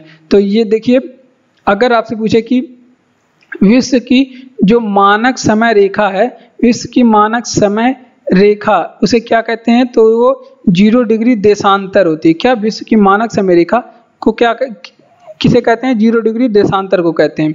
और अंतरराष्ट्रीय तिथि रेखा किसे कहते हैं? अंतरराष्ट्रीय तिथि रेखा किसे कहते हैं? तो अंतरराष्ट्रीय जो तिथि रेखा है वो कहते हैं 180 डिग्री देशांतर को। किसे कहते हैं? 180 डिग्री देशांतर को। और भारत का मानक समय रेखा किसे कहते हैं? भारत का मानक समय रेखा किस रेखा को कहते हैं? ये कहते हैं 82.5 डिग्री पूर्वी देशांतर को। क्या कहते हैं? 82.5 डिग्री पूर्वी देशांतर को कहते हैं। तो ये इंपॉर्टेंट प्रश्न है, ये पूछा गया पेट में पूछा गया प्रश्न है। ठीक, तो इस वजह से ये इंपॉर्टेंट हो जाता है। ठीक, तो देख लेते हैं। अब आपसे पूछेगा इसका रिवीजन, विश्व को कितने टाइम जोन में, ये भी पूछा गया प्रश्न पेट में। 24 टाइम जोन में विभाजित है। और विश्व की मानक समय रेखा क्या होती है? 0 डिग्री देशांतर विश्व की मानक समय रेखा। और अंतरराष्ट्रीय तिथि रेखा को क्या कहते हैं? 180 डिग्री देशांतर कहते हैं। इसे GMT ग्रीनविच मीन टाइम भी बोलते हैं। और बात करते हैं भारत की मानक समय रेखा, जिसे IST कहते हैं, इंडियन स्टैंडर्ड टाइम IST कहते हैं। ये 82.5 डिग्री पूर्वी देशांतर को कहते हैं। ठीक, बढ़ते हैं अपने अगले प्रश्न की ओर। इन प्रश्नों को आप लोग याद रखेंगे। अगर आपको वीडियो अच्छा लग रहा हो तो चैनल को सब्सक्राइब करिए और वीडियो को लाइक और शेयर अपने दोस्तों में करिए और कमेंट करके बताइए वीडियो आपको कैसा लग रहा है। और PDF आपको टेलीग्राम चैनल पे हमारे मिल जाएगा, डिस्क्रिप्शन में लिंक है, आप वहाँ पे जा सकते हैं।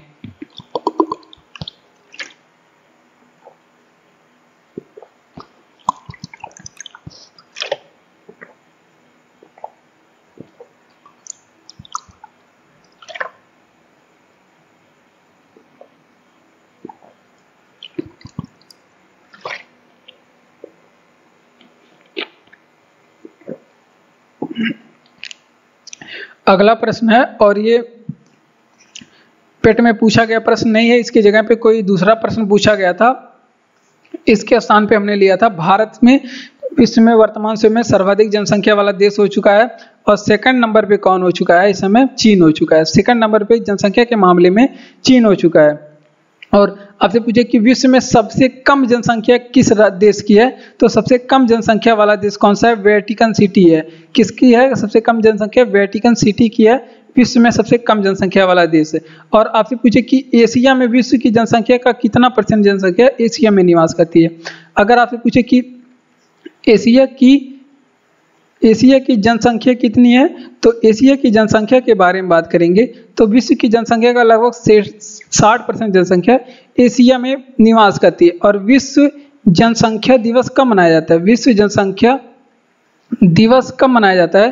तो ये मनाया जाता है 11 जुलाई को। विश्व जनसंख्या दिवस 11 जुलाई को इम्पोर्टेंट है, याद रखेंगे। और आप लोग बताएंगे कि जनसंख्या का अध्ययन क्या कहलाता है? जनसंख्या का अध्ययन को क्या कहते हैं? तो इसे कहते हैं डेमोग्राफी। जनसंख्या के अध्ययन क्या कहलाता है? डेमोग्राफी कहलाता है। तो ये सभी इंपॉर्टेंट प्रश्न हैं जो आपके पेट एग्जाम के लिए बहुत ही ज्यादा इंपॉर्टेंट है। संसार में सर्वाधिक जनसंख्या वाला देश अपना भारत हो चुका है। सेकंड स्थान पे पोजीशन है चीन का। सबसे कम जनसंख्या वाला राज्य वेटिकन सिटी है। और एशिया की जो जनसंख्या वो लगभग 60% है। और पूरे विश्व की जनसंख्या का और विश्व जनसंख्या दिवस 11 जुलाई के दिन मनाया जाता है। और जनसंख्या का अध्ययन क्या कहलाता है? डेमोग्राफी कहलाता है। रेड डाटा बुक संबंधित है। तो ये विलुप्त जीव जंतुओं से संबंधित है। रेड डाटा बुक किससे संबंधित है? विलुप्त जीव जंतुओं का ये क्या करती है? आंकड़ा निकालती है, रेड डाटा बुक। और इसे जारी कौन करता है? रेड डाटा बुक इसे जारी कौन करता है? तो ये IUCN के द्वारा जारी किया जाता है। और IUCN के बारे में आपसे पूछे कि हेडक्वार्टर कहाँ पे है, तो इसका हेडक्वार्टर जो है ग्लैंड स्विट्जरलैंड में है। कहाँ पे? ग्लैंड स्विट्जरलैंड में इसका हेडक्वार्टर है। ग्लैंड में इसका हेडक्वार्टर है। और इसकी स्थापना आपसे पूछ ले कि IUCN की स्थापना कब हुई थी, तो 1948 में स्थापना हुई थी। ये सारी चीजें आप लोग ध्यान रखेंगे। रेड डाटा बुक संबंधित है विलुप्त जीव जंतुओं से संबंधित है। किससे? विलुप्त जीव जंतुओं से संबंधित है। और रेड डाटा बुक जारी कौन करता है? IUCN के द्वारा जारी किया जाता है। ये इंपॉर्टेंट प्रश्न है। और हेडक्वार्टर कहाँ पे है? ग्लैंड स्विट्जरलैंड में रेड डाटा बुक का IUCN का हेडक्वार्टर है। स्थापना 1948 में हुआ था। ये सारे प्रश्न आप लोग याद रखेंगे। पृथ्वी का फेफड़ा किसे कहा जाता है? तो पृथ्वी का फेफड़ा की बात करें तो ये किसे कहा जाता है? अमेजन वर्षा वन को क्या कहा जाता है? अमेजन वर्षा वन को क्या कहा जाता है? पृथ्वी का फेफड़ा कहा जाता है। क्यों इसे पृथ्वी का फेफड़ा कहा जाता है? क्योंकि यहाँ पे सर्वाधिक क्या होता है? जैव विविधता पाया जाता है। सर्वाधिक जैव विविधता वाला जगह है। क्या? सर्वाधिक जैव विविधता वाला जगह है अमेजन वर्षा वन है। ठीक। और ये स्थित कहाँ पे है? अमेजन वर्षा वन स्थित कहाँ पे है? तो ये दक्षिणी अमेरिका में स्थित है। कहाँ पे? दक्षिणी अमेरिका में स्थित है। अगर आपसे पूछे कि दक्षिणी अमेरिका में एक प्रसिद्ध नदी बहती है, ठीक, ये आप लोग ध्यान रखेंगे। दक्षिणी अमेरिका में एक प्रसिद्ध नदी बहती है जिसका क्या नाम है? अमेजन नदी नाम है। क्या है? इसका नाम है अमेजन नदी। और बात करते हैं अमेजन नदी के बारे में। ये विश्व की सबसे चौड़ी नदी है। आपसे पूछे कि विश्व की सबसे चौड़ी नदी, जवाब होगा अमेजन नदी। अगर आपसे पूछे कि विश्व की सबसे बड़ा अपवाह तंत्र वाली नदी कौन सी है? विश्व की सबसे बड़ा अपवाह तंत्र वाली नदी कौन सी है? तो भी अमेजन नदी है। और अगर आपसे पूछे कि विश्व में सर्वाधिक पानी वाली नदी कौन सी है? सर्वाधिक पानी किस नदी का में है? तो सर्वाधिक पानी वाली नदी भी कौन है? अमेजन नदी है। और पृथ्वी का फेफड़ा किसे कहा जाता है? तो अमेजन वर्षा वन को क्या कहा जाता है? पृथ्वी का फेफड़ा। क्यों कहा जाता है? क्योंकि यहाँ पे सर्वाधिक जैव विविधता पाया जाता है। ठीक। और अब बात करते हैं स्थित कहाँ पे? ये दक्षिणी अमेरिका में स्थित है। अमेजन वर्षा वन दक्षिणी अमेरिका में स्थित है। और दक्षिणी अमेरिका की प्रसिद्ध नदी है अमेजन नदी। और ये विश्व की सबसे चौड़ी नदी है। या फिर आपसे पूछे विश्व का सबसे बड़ा अपवाह तंत्र वाली नदी कौन सी है? अमेजन नदी है। और विश्व की सर्वाधिक पानी वाली नदी भी आपसे पूछे तो उसका भी जवाब कौन सा हो जाएगा? अमेजन नदी है। सभी का जवाब हो जाएगा। ठीक। तो बढ़ते हैं अपने अगले प्रश्न की ओर। अगला प्रश्न है खानवा के युद्ध में बाबर ने किसे हराया था? ये पेट के एग्जाम में पूछा गया प्रश्न है। पेट के एग्जाम में पूछा गया प्रश्न है। ठीक। तो खानवा के युद्ध में बाबर ने राणा सांगा को हराया था। किसको? राणा सांगा को हराया था। अब बात करते हैं पेट जो खानवा का युद्ध हुआ कब था? तो ये 1527 में लड़ा गया था। और इसमें बाबर ने किस चीज का नारा दिया था? तो इसमें बाबर ने जिहाद का नारा दिया था, जिसका अर्थ क्या होता है? पवित्र युद्ध होता है।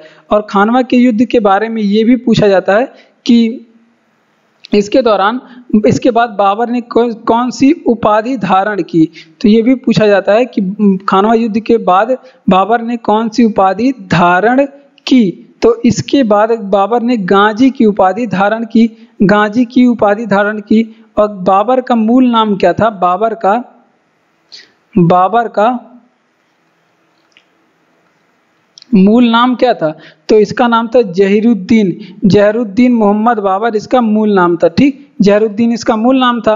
और बाबरनामा के बारे में आप लोग ध्यान रखेंगे। बाबरनामा, तो बाबरनामा के लेखक आपसे पूछ ले कि कौन है? तो बाबरनामा बाबर की आत्मकथा है। और इसे स्वयं किसने लिखा था? बाबर ने ही लिखा था। बाबर ने लिखा। और ये पूछा जाता है कि बाबरनामा बाबर ने किस भाषा में लिखा? कई बार एग्जाम में पूछा गया। तो तुर्की भाषा में लिखा था। तो देख लेते हैं। आपसे पूछे कि खानवा युद्ध के बारे में। खानवा के युद्ध में बाबर ने हराया था। तो राणा सांगा को खानवा के युद्ध में बाबर ने हराया था। और बात करते हैं कब हुआ था? 1527 में। नारा इसमें किस चीज का दिया था? बाबर ने जिहाद का नारा दिया था। और इसके दौरान बाबर ने किस चीज की उपाधि धारण की? गाजी की उपाधि धारण की। बाबर का मूल नाम क्या था? जहीरुद्दीन बाबर का मूल नाम था। और बाबरनामा के लेखक कौन है? तो बाबर हैं, बाबरनामा के लेखक तुर्की भाषा में लिखे थे। चौथी पंचवर्षीय योजना का उद्देश्य क्या है? तो चौथी पंचवर्षीय योजना का उद्देश्य था स्थिरता के साथ विकास। क्या था? स्थिरता के साथ विकास, इसका ये लक्ष्य था। और ये पेट के एग्जाम में पूछा गया प्रश्न है। किसमें पूछा गया प्रश्न है? पेट के एग्जाम में पूछा गया प्रश्न है। और ये कब से कब तक चला था? इसका टाइमिंग अगर पूछे तो 1969 से 1974 तक चला था। कब? 1969 से 1974 तक चला था। इस योजना को क्या कहा जाता है? इसे गाडगिल योजना भी कहा जाता है। इस योजना को गाडगिल योजना भी कहा जाता है। ठीक, और बात करते हैं इसमें क्या कार्य किया गया था इंपॉर्टेंट। तो इसमें 14 बैंकों का राष्ट्रीयकरण हुआ था। क्या? 14 बैंकों का क्या हुआ था? राष्ट्रीयकरण हुआ था। ये आप लोग ध्यान रखेंगे। और आपसे पूछे कि पहली जो 5 ईयर प्लान थी, पहली 5 ईयर प्लान थी, इसका जो मॉडल था क्या था? तो पहली 5 ईयर प्लान का मॉडल था क्या? हेरोल्ड डोमर मॉडल था। क्या? Harold Domar model. और जो सेकंड 5 ईयर प्लान थी, सेकंड 5 ईयर प्लान थी, इसका मॉडल आपसे पूछ ले क्या था? तो इसका मॉडल पीसी महालनोबिस था। क्या? पीसी महालनोबिस मॉडल पे ये आधारित था। तो इतनी चीजें आप लोग यहाँ से ध्यान रखेंगे। तो देख लेते हैं, आपसे पूछे कि चौथी पंचवर्षीय योजना का उद्देश्य क्या था? तो इसका उद्देश्य था स्थिरता के साथ विकास। चौथी पंचवर्षीय योजना का उद्देश्य स्थिरता के साथ विकास था। 1969 से 1974 तक चला था। इसे क्या कहा जाता है? इसे गाडगिल योजना भी कहा जाता है। और इसमें क्या कार्य किए गए? इसमें 14 बैंकों का राष्ट्रीयकरण किया गया। 14 बैंकों का राष्ट्रीयकरण किया गया। पहली 5 ईयर प्लान का जो मॉडल है वो क्या है? हेरोल्ड डोमर मॉडल है। पहली 5 ईयर प्लान का model Harold Domar model. Second 5 year plan का जो मॉडल है पीसी महालनोबिस मॉडल है। पीसी महालनोबिस मॉडल है। बढ़ते हैं अपने अगले प्रश्न की ओर। अगला प्रश्न है, ग्रीन हाउस प्रभाव के लिए मुख्यतः जिम्मेदार गैस कौन सी है? तो ग्रीन हाउस प्रभाव के लिए बहुत ही ज्यादा गैस जिम्मेदार होती है, कई गैसें। तो ये देखिए, ये भी पेट में पूछा गया प्रश्न है। तो इसके लिए कौन सी गैसें सर्वाधिक जिम्मेदार होती है? तो ये आप लोग ध्यान रखेंगे, कार्बन डाइऑक्साइड इसके लिए सर्वाधिक जिम्मेदार होती है। और अगर आपसे पूछे, सबसे पहले कुछ नहीं दिया है, मीथेन दिया है, तो मीथेन भी ग्रीन हाउस प्रभाव के लिए जिम्मेदार गैस होती है, जिसे CH4 कहते हैं। क्लोरोफ्लोरोकार्बन भी ग्रीन हाउस प्रभाव के लिए जिम्मेदार गैस है। NO भी ग्रीन हाउस प्रभाव के लिए जिम्मेदार। सल्फर डाइऑक्साइड भी ग्रीन हाउस प्रभाव के लिए जिम्मेदार गैस है। तो इतनी चीजें आप लोग यहाँ से ध्यान रखेंगे। ये सारी गैस क्या होती है? ग्रीन हाउस प्रभाव के लिए जिम्मेदार गैस होती है। लेकिन सर्वाधिक जिम्मेदार या फिर मुख्यतः जिम्मेदार ये होता है कार्बन डाइऑक्साइड। इसका परिणाम क्या होता है कि ग्रीन हाउस प्रभाव बढ़ने से क्या होता है? जलवायु परिवर्तन होते हैं। जलवायु परिवर्तन होते हैं। और क्या होता है? ग्लेशियर पिघलने लगता है। जब टेम्परेचर पृथ्वी का बढ़ेगा तो ग्लेशियर पिघलने ही लगेंगे। तो ये भी आप लोग ध्यान रखेंगे, क्या होता है? ग्लेशियर पिघलने लगेंगे, ठीक, ग्रीन हाउस प्रभाव के कारण। और बात करते हैं, आपसे पूछे कि तापमान क्या होगा? तापमान, पृथ्वी का तापमान क्या होगा? बढ़ेगा। तो ये सारी चीजें, ये समस्याएं होंगी। ठीक, देख लेते हैं, आपसे पूछे कि ग्रीन हाउस प्रभाव के लिए मुख्यतः जिम्मेदार गैस कौन सी है? तो कार्बन डाइऑक्साइड गैस है यहाँ पे मुख्यतः जिम्मेदार गैस, कार्बन डाइऑक्साइड। मीथेन भी, जिसे CH4 भी कहते हैं, ग्रीन हाउस प्रभाव के लिए जिम्मेदार है। क्लोरोफ्लोरोकार्बन भी जिम्मेदार है। नाइट्रस NO भी जिम्मेदार है। और सल्फर डाइऑक्साइड भी जिम्मेदार है। और इसका परिणाम क्या होता है? इसमें जलवायु परिवर्तन होने लगते हैं, ग्लेशियर पिघलने लगते हैं, और तापमान क्या होता है? बढ़ने लगता है, ठीक, ग्रीन हाउस प्रभाव में। ठीक, बढ़ते हैं अपने अगले प्रश्न। भारत में हरित क्रांति के जनक कौन है? तो भारत में जो हरित क्रांति के जनक है MS स्वामीनाथन है। कौन है? MS स्वामीनाथन है। और हरित क्रांति की बात करें तो इसे, ये भारत में शुरू कब किया गया था? तो ये शुरू किया गया था 1967-68 में। हरित क्रांति शुरू कब किया गया था? 1967-68 में। और इस दौरान भारत में कौन सी चल रही थी? थर्ड 5 ईयर प्लान चल रही थी। कौन सी? तीसरी पंचवर्षीय योजना चल रही थी। और भारत में जो हरित क्रांति का है, उस सर्वाधिक प्रभाव किस फसल पे पड़ा? ये भी एग्जाम में पूछा गया प्रश्न है। सर्वाधिक प्रभाव किस फसल पे पड़ा था? तो सर्वाधिक जो प्रभाव वो गेहूं की फसल पे पड़ा था। किस पे पड़ा था? गेहूं की फसल पे सर्वाधिक प्रभाव पड़ा था। और दूसरे नंबर पे पड़ा था धान की फसल पे प्रभाव। और उसके बाद पड़ा था गन्ने की फसल पे प्रभाव, गन्ना पे प्रभाव पड़ा था। और सबसे कम प्रभाव किस पे पड़ा था? तो ये दलहन पे क्या पड़ा था? सबसे कम प्रभाव, दलहन उत्पादन पे सबसे कम प्रभाव पड़ा था। अगर आपसे पूछे कि हरित क्रांति का विश्व में जनक किसे कहा जाता है? हरित क्रांति का विश्व में जनक किसे कहा जाता है? तो नॉर्मन बोरलॉग को कहा जाता है हरित क्रांति का विश्व में जनक। किसे कहा जाता है? नॉर्मन बोरलॉग कहा जाता है हरित क्रांति का विश्व में जनक। और ये मैक्सिको के ये प्रसिद्ध कृषि वैज्ञानिक थे। कहाँ के? मैक्सिको के प्रसिद्ध कृषि वैज्ञानिक थे और इसके लिए इन्हें क्या मिला था? नोबेल पीस के लिए इन्हें दिया गया था। और आपसे पूछे कि श्वेत क्रांति के जनक कौन से हैं? श्वेत क्रांति के जनक के आपसे पूछे तो डॉक्टर वर्गीज कुरियन है। श्वेत क्रांति के जनक कौन है? डॉक्टर वर्गीज कुरियन। और ये सभी एग्जाम में पूछे गए प्रश्न है, कई बार पूछा गया प्रश्न है, डॉक्टर वर्गीज कुरियन श्वेत क्रांति के जनक। और बात करते हैं भारत में हरित क्रांति के जनक MS स्वामीनाथन। विश्व में हरित क्रांति के जनक नॉर्मन बोरलॉग। और श्वेत क्रांति के जनक कौन है? वर्गीज कुरियन है। तो ये 3 प्रश्न हो गए। अब आपसे पूछेगा कि हरित क्रांति का सर्वाधिक प्रभाव किस फसल पे पड़ा? तो हरित क्रांति का सर्वाधिक प्रभाव गेहूं पे पड़ा, धान पे पड़ा, उसके बाद फिर गन्ने पे पड़ा। और सबसे कम प्रभाव जो है हरित क्रांति का वो दलहन उत्पादन या फिर मोटे अनाज पे पड़ा था। अब बात करते हैं हरित क्रांति शुरू कब हुआ था भारत में? तो 1967-68 के दौरान भारत में हरित क्रांति का शुरुआत हुआ था। और इस समय भारत में कौन सी पंचवर्षीय योजना चल रही थी? तृतीय पंचवर्षीय योजना, तीसरी 5 ईयर प्लान चल रही थी। नॉर्मन बोरलॉग कौन है? ये मैक्सिको के एक कृषि वैज्ञानिक थे और हरित क्रांति के जनक के लिए इन्हें क्या मिला था? नोबेल पुरस्कार दिया गया था।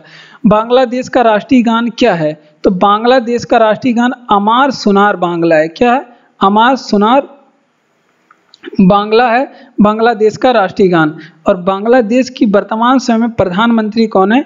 तो ये भी आप लोग ध्यान रखेंगे कि शेख हसीना है बंगाल की प्रधानमंत्री। और बात करते हैं बंगाल और भारत के बीच में कौन सा एक्सप्रेस चलता है?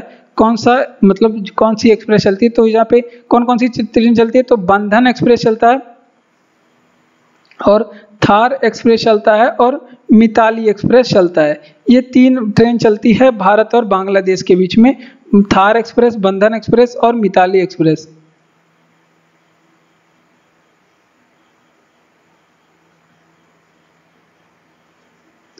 ठीक।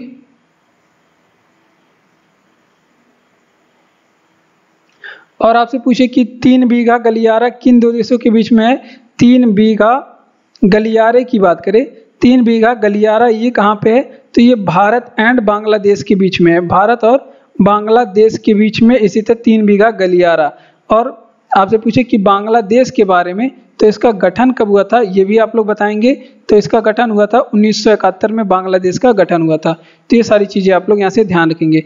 देखिए बांग्लादेश का राष्ट्रीय अमार सुनार बांग्ला है। और बांग्लादेश की वर्तमान समय प्रधानमंत्री कौन है? शेख हसीना है। और बांग्लादेश में कौन कौन से भारत और बांग्लादेश के बीच में बंधन एक्सप्रेस, थार एक्सप्रेस और मिताली एक्सप्रेस चलता है। और 3 बीघा गलियारा किन 2 देशों के बीच में? भारत और बांग्लादेश के बीच में है। बांग्लादेश का गठन 1971 में हुआ था।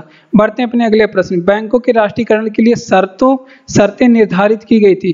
तो इसका जो बैंकिंग कंपनी अधिनियम था 1970 के तहत, और ये पेट में पूछा गया प्रश्न है, ये पेट में पूछा गया प्रश्न है। इसका निर्धारण किसके तहत किया गया था? बैंकिंग कंपनियां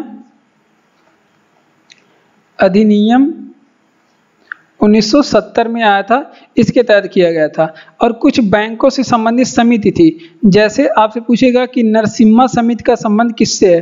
नरसिम्हा समिति का संबंध किससे है? तो इसका संबंध है बैंकिंग सुधार से। किससे संबंधित है? बैंकिंग सुधार से संबंधित है नरसिम्हा समिति का संबंध। अगर आपसे पूछे कि इंद्रधनुष योजना का संबंध किससे है? इंद्रधनुष योजना का संबंध किससे है? तो इसका भी संबंध किससे? बैंकिंग रिफॉर्म से। इसका संबंध किससे है? बैंकिंग रिफॉर्म से है इंद्रधनुष योजना का संबंध। और शिवरमन समिति की बात करें, शिवरमन समिति की बात करें तो शिवरमन समिति का जो संबंध है वो नाबार्ड बैंक की स्थापना हुई थी। शिवरमन समिति की सिफारिश पर नाबार्ड बैंक की क्या हुई थी? स्थापना हुई थी। अगर आपसे पूछे कि लोकपाल योजना भारत में कब आया था? लोकपाल योजना भारत में कब आया था? तो लोकपाल योजना भारत में 1995 में आया था। कब? 1995 में लोकपाल योजना भारत में आया था। देख लेते बैंकों के राष्ट्रीयकरण के लिए शर्तें निर्धारित की गई थी। तो बैंकिंग कंपनियां अधिनियम 1970 के तहत ये शर्तें निर्धारित की गई थी और ये पट में पूछा गया प्रश्न है। नरसिम्हा समिति का संबंध बैंकिंग सुधार से है। इंद्रधनुष योजना का जो संबंध है वो भी बैंकिंग रिफॉर्म से है। और शिवरमन समिति का जो संबंध है बैंकिंग, नाबार्ड बैंक की स्थापना हुई थी शिवरमन समिति की सिफारिश पे। लोकपाल योजना भारत में कब आया? 1995 में भारत में लोकपाल योजना आया था। किस राज्य में तांबा का सर्वाधिक भंडार है? तो देखिए राजस्थान राज्य में क्या है? तांबे का सर्वाधिक भंडार है। और खेतड़ी की खान क्यों प्रसिद्ध है? खेतड़ी की खान राजस्थान कहाँ पे है? तो सबसे पहले ये भी आप लोग ध्यान रखेंगे राजस्थान में। और आपसे पूछे कि प्रसिद्ध क्यों है, तो ये तांबे के लिए प्रसिद्ध खान है। राजस्थान में स्थित खान है तांबे के लिए। और चुक्की कमाटा खान कहाँ पे स्थित है? चुक्की कमाटा खान ये कहाँ पे स्थित है? तो ये स्थित है चिली में। चिली कहाँ का कंट्री है? तो ये प्रसिद्ध है किसके लिए? तांबा उत्पादन के लिए। ये तांबा उत्पादन के लिए प्रसिद्ध है। और ये चुक्की कमाटा जो खान है वो विश्व की तांबा की सबसे बड़ी खान है। विश्व की तांबा उत्पादन की सबसे बड़ी खान है। तो ये भी आप लोग ध्यान रखेंगे। ठीक, अगर आपसे पूछे कि भारत में उत्पादन में सबसे पहले स्थान पे कौन है? भारत में उत्पादन में प्रथम कौन है तांबे के? तो मध्य प्रदेश है तांबा उत्पादन में प्रथम। कौन सा राज्य है? मध्य प्रदेश तांबा उत्पादन में प्रथम राज्य। तो देख लेते हैं किस राज्य में तांबे का सर्वाधिक भंडार है। तो राजस्थान में सर्वाधिक भंडार है। भंडार पूछेगा तो राजस्थान में, और सर्वाधिक उत्पादन पूछेगा तो तांबा का मध्य प्रदेश में होता है। खेतड़ी की खान पूछेगा तो ये राजस्थान में स्थित है। प्रसिद्ध क्यों है? तांबे के लिए प्रसिद्ध है। चुकी कमाटा खान ये चिली में है। विश्व की सबसे बड़ी तांबे की खान है, चिली में स्थित है। ठीक, बढ़ते अपने अगले प्रश्न की ओर।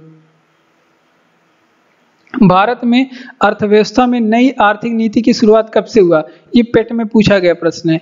ये पेट में पूछा गया प्रश्न है। 1991 में नई आर्थिक नीति का शुरुआत हुआ था भारत में। और बात करते हैं इसे क्या कहा जाता है? इसे कहा जाता है एलपीजी मॉडल कहा जाता है।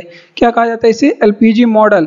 एलपीजी मॉडल क्या है? एल फॉर क्या? लिबरलाइजेशन, पी फॉर प्राइवेटाइजेशन और जी फॉर ग्लोबलाइजेशन किया गया था। इसके तहत 3 चीजें की गई थी। लिबरलाइजेशन यानी कि उदारीकरण किया गया था। प्राइवेटाइजेशन मतलब निजीकरण किया गया था। निजीकरण इसके तहत किया गया था। और जी फॉर ग्लोबलाइजेशन मतलब क्या किया गया था? इसका जो मॉडल था इसके भारत की अर्थव्यवस्था क्या किया था? वैश्वीकरण किया गया था। क्या किया गया था? वैश्वीकरण किया गया था। ठीक, तो इस वजह से इसे भारत की नई आर्थिक नीति कहा जाता है। ठीक, 1991 को। ठीक, और बात करते हैं इस समय भारत में नई आर्थिक नीति जब 1991 में आई थी तो इस समय भारत में प्रधानमंत्री कौन थे ये भी पूछा जाता है। तो इस समय भारत में प्रधानमंत्री नरसिम्हा राव थे। कौन थे? नरसिम्हा राव थे। और भारत में आपसे पूछे कि ये उदारीकरण का जन्मदाता किसे कहा जाता है? भारत में उदारीकरण का जन्मदाता किसे कहा जाता है? तो ये मनमोहन सिंह को कहा जाता है। मनमोहन सिंह को कहा जाता है भारत में उदारीकरण का जन्मदाता। ठीक, तो इतनी चीजें आप लोग यहाँ से ध्यान रखेंगे। भारतीय अर्थव्यवस्था में नई आर्थिक नीति की शुरुआत कब से हुई? तो नई आर्थिक नीति 1991 में आई थी। पूछा गया प्रश्न है। और इसे क्या कहा जाता है? तो इस मॉडल को क्या कहा जाता है? एलपीजी मॉडल कहा जाता है। एल फॉर लिबरलाइजेशन जिसका मतलब होता है उदारीकरण। जी पी फॉर मतलब प्राइवेटाइजेशन जिसका मतलब क्या होता है? निजीकरण। और जी फॉर ग्लोबलाइजेशन जिसका मतलब क्या होता है? वैश्वीकरण होता है। और इस समय भारत में प्रधानमंत्री कौन थे? इस समय नरसिम्हा राव प्रधानमंत्री थे। और भारत में उदारीकरण का जन्मदाता किसे कहा जाता है? तो भारत में उदारीकरण का जन्मदाता जो है वो मनमोहन सिंह को कहा जाता है। किसे कहा जाता है? मनमोहन सिंह को भारत में उदारीकरण का जन्मदाता का है। डच धातु किसके मिश्रण से बनता है? तो डच धातु की बात करें तो ये तांबा और जस्ते के मिश्रण से बनता है। तांबा और जस्ते के मिश्रण से बनता है। तांबा और जस्ते के मिश्रण को ही हमने आपको कई बार पढ़ाया है कि तांबा और जस्ते के मिश्रण से ही क्या बनता है? पीतल बनता है। लेकिन डच धातु जब पूछा जाएगा तो ये तांबा और जो जस्ता होता है इसका एक निश्चित रेशियो होता है। उस रेशियो में अगर मिलाया जाता है तो डच धातु बनता है। और तांबा और जस्ते को मिलाने से पीतल भी बनता है। और एक आपका है बेल धातु। बेल धातु के बारे में पूछा जाता है। बेल धातु कैसे बनता है? जब तांबा के साथ आप लोग क्या मिला देंगे? टिन मिला देंगे तो क्या हो जाएगा? बेल धातु हो जाएगा। और तांबा और टिन को साथ में मिलाने पे कांसा भी बनता है, ये भी आप लोग ध्यान रखेंगे। ठीक, अगर आपसे पूछेगा कि घन धातु कैसे बनते हैं, घन धातु का निर्माण कैसे होता है, जब तांबा भी मिलाएंगे, टिन भी मिलाएंगे और फिर किसको मिलाएंगे, तांबा, टिन और जस्ते को, तीनों को एक साथ मिलाएंगे एक निश्चित रेशियो में, तो उससे क्या बनता है, घन मेटल बनता है। तो ये सारी चीजें आप लोग यहाँ से ध्यान रखेंगे। धातु के मिश्रण, डच धातु किसके मिश्रण से बनता है, तो तांबा और जस्ता के मिश्रण से क्या बनता है, डच धातु बनता है। तांबा और जस्ता के मिश्रण को क्या कहते हैं, पीतल कहते हैं। बेल धातु कैसे बनता है, तांबा और टिन के मिश्रण को कहते हैं बेल धातु, एक निश्चित रेशियो में मिलाने पे बनता है और इसे क्या कहते हैं, कांसा भी कहते हैं।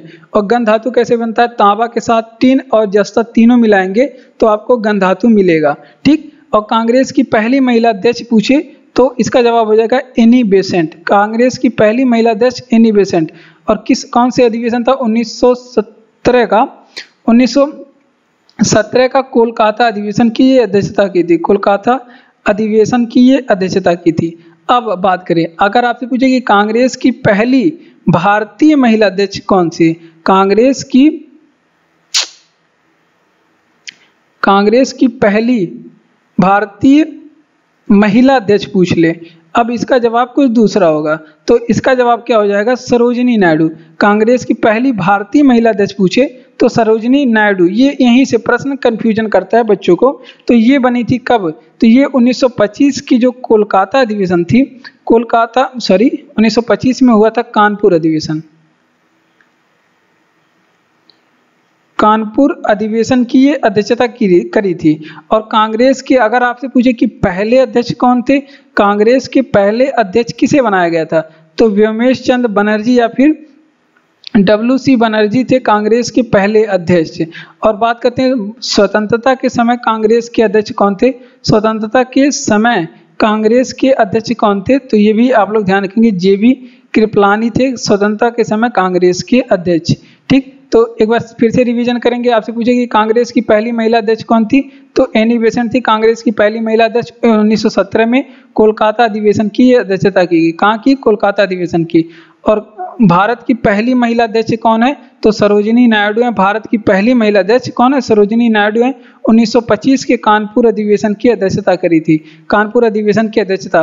कांग्रेस की पहले अध्यक्ष कौन है, व्योमेश चंद्र बनर्जी कांग्रेस के पहले अध्यक्ष। और स्वतंत्रता के समय जो कांग्रेस के अध्यक्ष है कौन है, JB कृपलानी स्वतंत्रता के समय कांग्रेस के अध्यक्ष थे। ठीक, बढ़ते हैं अपने अगले प्रश्न की ओर। पेट्रोलियम का सबसे बड़ा भंडार कहाँ पाया जाता है, पेट्रोलियम के सबसे बड़ा भंडार सऊदी अरब में पाया जाता है। कहाँ पे, सऊदी अरब पेट्रोलियम का सबसे अधिक भंडार रखा हुआ है। ठीक, और आपसे पूछे कि भारत का पेट्रोलियम के उत्पादन में भारत का कौन सा राज्य अग्रणी है, पेट्रोलियम के उत्पादन में भारत का अग्रणी राज्य कौन सा है, तो पेट्रोलियम के उत्पादन में भारत का अग्रणी राज्य कौन सा है, गुजरात।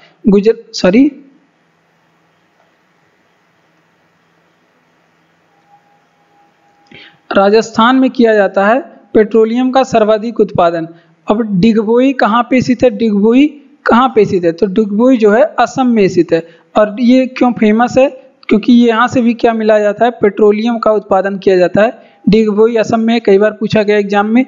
कृष्ण क्रांति का संबंध किससे है, कृष्ण क्रांति का जो संबंध है वो किससे है, तो कृष्ण क्रांति का भी संबंध किससे है, पेट्रोलियम से। किससे है, पेट्रोलियम से है कृष्ण क्रांति का संबंध। और काला सोना की बात करें, काला सोना ये पेट्रोलियम को कहा जाता है। किसे कहा जाता है, पेट्रोलियम को,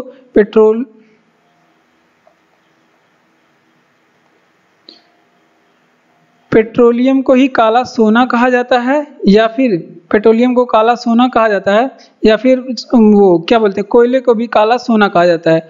ओपेक का हेडक्वार्टर कहाँ पे स्थित है, ओपेक का हेडक्वार्टर आपसे पूछे तो इसका जो हेडक्वार्टर है वियना में स्थित है। कहाँ पे, वियना में स्थित है। तो इतनी चीजें आप लोग यहाँ पे ध्यान रखेंगे। पेट्रोलियम का सबसे बड़ा भंडार सऊदी अरब में पाया जाता है। पेट्रोलियम उत्पादन में अग्रणी राज्य कौन सा है, राजस्थान है। और डिगबोई कहाँ पे, असम में स्थित है, पेट्रोलियम उत्पादन के लिए फेमस है। कृष्ण क्रांति का जो संबंध है पेट्रोलियम उत्पादन से है। काला सोना किसे कहा जाता है, पेट्रोलियम को ही काला सोना भी कहा जाता है। ओपेक का हेडक्वार्टर जो वो क्या बोलते हैं, पेट्रोलियम निर्यात करने वाले कंट्री हैं, एक्सपोर्ट करने वाले कंट्री हैं, उनका जो हेडक्वार्टर है वो वियना में स्थित है। ठीक, बात करते हैं भारतीय मौसम विज्ञान स्थापित कब हुआ था। तो भारतीय जो मौसम विज्ञान है ये कहाँ पे स्थापित है, ये नई दिल्ली में स्थापित, कहाँ पे, नई दिल्ली में स्थापित है। ये एग्जाम में कई बार पूछा गया है। और इसकी जो स्थापना हुई थी 1875 में इसकी स्थापना हुई थी। और बात करते हैं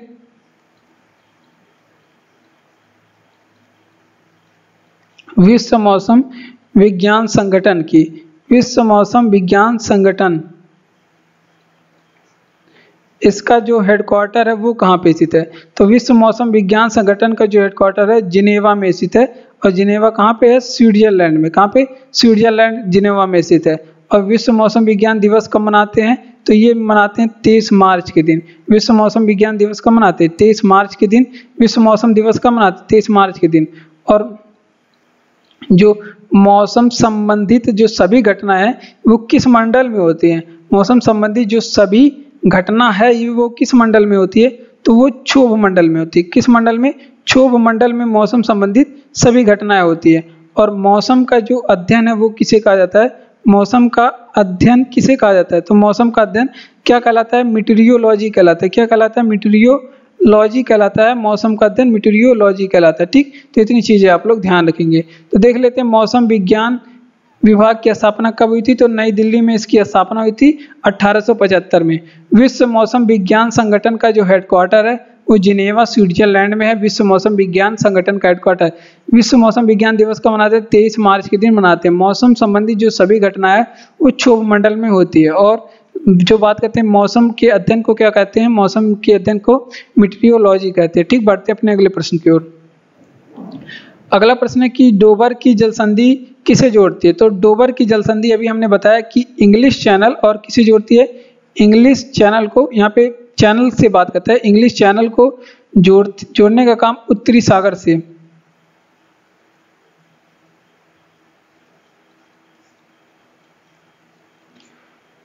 डोबर जल संधि क्या करती है, इंग्लिश चैनल को अलग करती है उत्तरी सागर से, यहाँ पे अलग करने का काम करती है। ये इंग्लिश चैनल को जोड़ती है उत्तरी सागर से और ये इंग्लैंड और फ्रांस को अलग करती है, इंग्लैंड और फ्रांस को अलग करने का काम करती है। ठीक, और वो आपसे पूछे कि डेविस जल संधि के बारे में।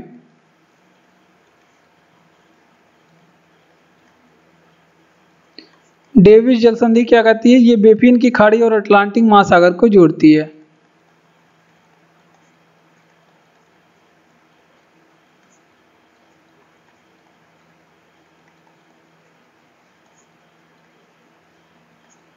अटलांटिक महासागर को जोड़ती है। ठीक, इतनी चीज आप लोग यहाँ से ध्यान रखेंगे। डोबर जल संधि किसे जोड़ती है, तो ये इंग्लिश चैनल और उत्तरी सागर को जोड़ने का काम करती है या फिर इंग्लैंड को फ्रांस से अलग करती है। डेविस जल संधि क्या करती है, ये बेफिन की खाड़ी को अटलांटिक महासागर से जोड़ती है। जूट उद्योग का मुख्यतः केंद्र कहाँ पे स्थित है,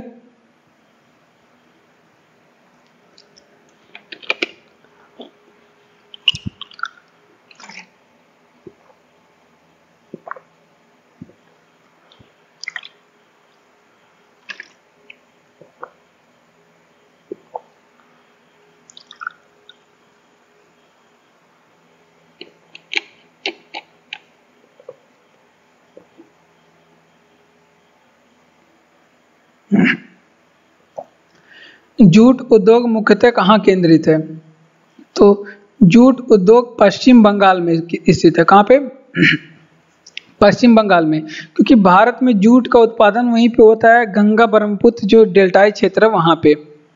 और जूट को क्या कहा जाता है, यहाँ पे जूट को पकड़ेंगे, इसे क्या कहा जाता है, इसे सोने का रेशा कहा जाता है। जूट को क्या कहा जाता है, सोने का रेशा कहा जाता है। ठीक, और जूट की खेती कहाँ पे होती है, जूट की खेती कहाँ पे होती है, तो हुगली नदी, भारत में जूट की खेती हुगली नदी क्षेत्र में होती है। कहाँ पे, हुगली नदी क्षेत्र में भारत में जूट की खेती होती है।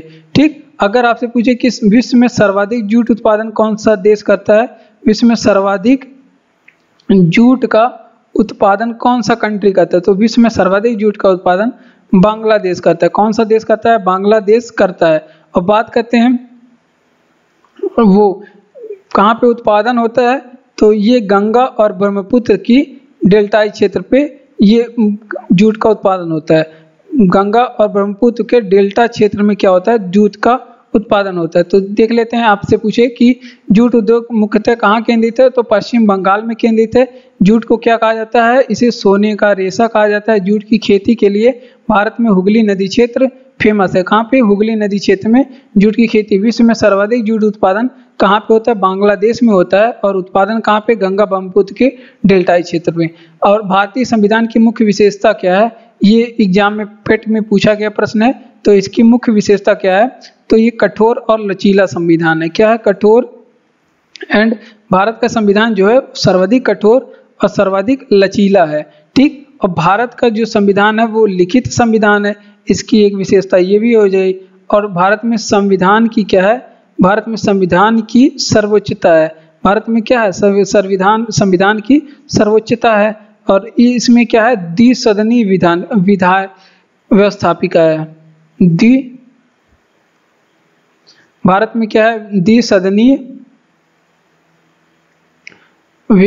व्यवस्थापिका है। भारत में द्विसदनीय व्यवस्थापिका है। और यहाँ पे दोहरी शासन पद्धति है।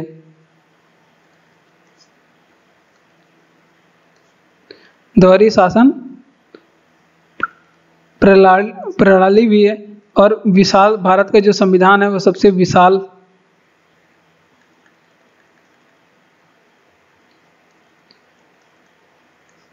संविधान भी है।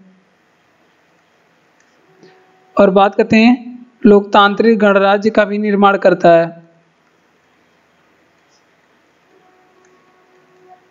तो ये थी भारत के संविधान की कुछ विशेषताएं। तो देख लेते हैं, आपसे पूछेगा कि भारतीय संविधान की मुख्य विशेषता क्या है, कठोर और लचीला संविधान है। और ये लिखित भारत का संविधान है। भारत में संविधान की क्या है, सर्वोच्चता है। द्विसदनीय व्यवस्थापिका है। दोहरी शासन प्रणाली है। विशाल, भारत का संविधान जो है विशाल संविधान है। लोकतांत्रिक गणराज्य की बात करता है।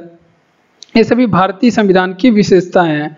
अगला प्रश्न है कि निजी क्षेत्र का सबसे बड़ा बैंक कौन सा है। तो निजी क्षेत्र का बड़ा बैंक है HDFC बैंक। कौन सा है, HDFC बैंक है निजी क्षेत्र का सबसे बड़ा बैंक। HDFC बैंक की सबसे पहले इलेक्ट्रॉनिक बैंक गारंटी जारी किया था।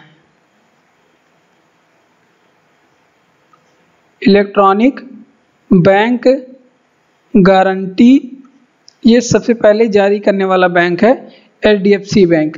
अगर आपसे पूछे कि HDFC बैंक की जो स्थापना हुई थी कब, 1994 में हुई थी HDFC बैंक की स्थापना। और ये सारी चीज़ें आप लोग यहाँ से ध्यान रखेंगे। निजी क्षेत्र का सबसे बड़ा बैंक HDFC बैंक का स्थापना 1994 में हुई थी। और इलेक्ट्रॉनिक बैंक गारंटी जारी करने वाला पहला बैंक है हमारा HDFC बैंक। ठीक, राज्य के नीति निर्देशक सिद्धांत कहाँ से लिए गए हैं। राज्य के नीति निर्देशक सिद्धांत ये आयरलैंड के संविधान से लिए गए हैं। ठीक, और ये भाग कितने में है, तो भाग 4 में है। अनुच्छेद क्या है, अनुच्छेद 36 से 51। किस अनुच्छेद में है, 36 से 51 में है। अगर आपसे पूछे कि राष्ट्रपति का निर्वाचन कहाँ से लिया गया है, राष्ट्रपति का निर्वाचन, भारतीय संविधान में राष्ट्रपति का निर्वाचन कहाँ से लिया गया है, तो राष्ट्रपति का निर्वाचन जो है ये भी कहाँ के संविधान से लिया गया है, आयरलैंड के ही संविधान से लिया गया है। समान नागरिक संहिता,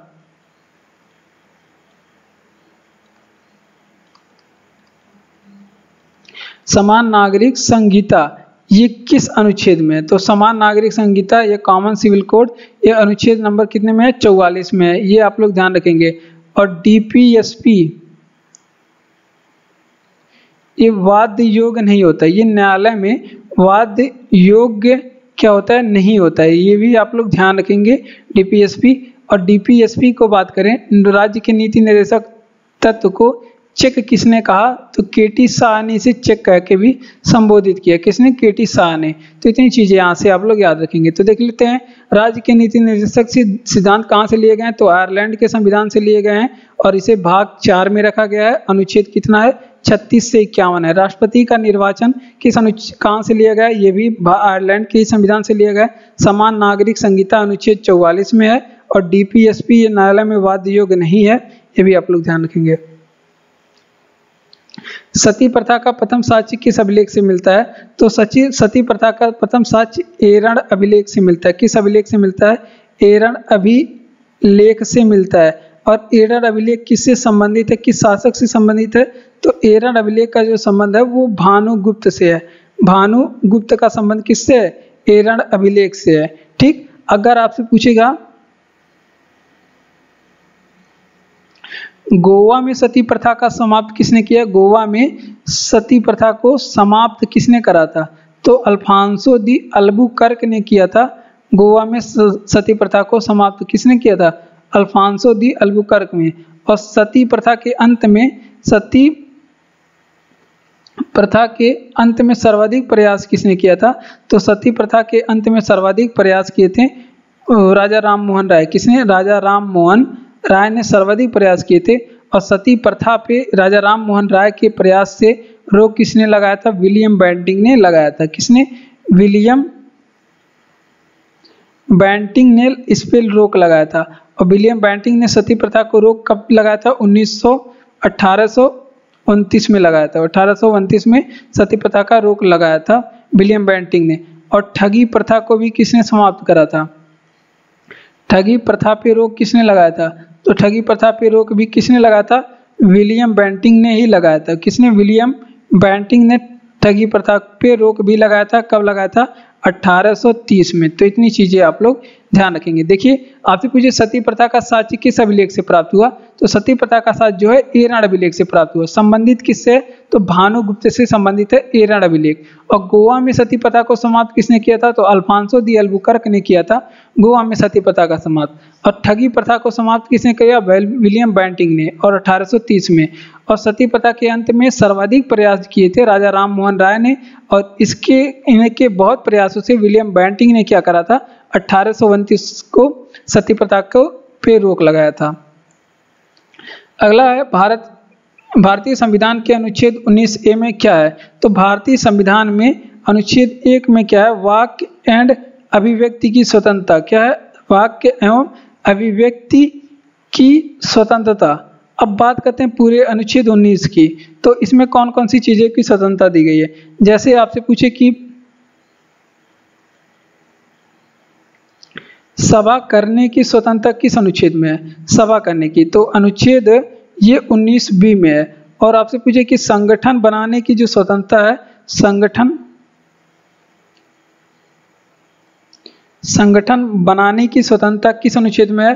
अनुच्छेद 19C में है। और आपसे पूछे कि आवागमन की जो स्वतंत्रता है, आवागमन की स्वतंत्रता किस में है? अनुच्छेद 19D में है। और आपसे पूछेगा कि निवास करने की स्वतंत्रता किस अनुच्छेद में है? निवास की स्वतंत्रता किस अनुच्छेद में है? तो अनुच्छेद 19E में है निवास करने की स्वतंत्रता।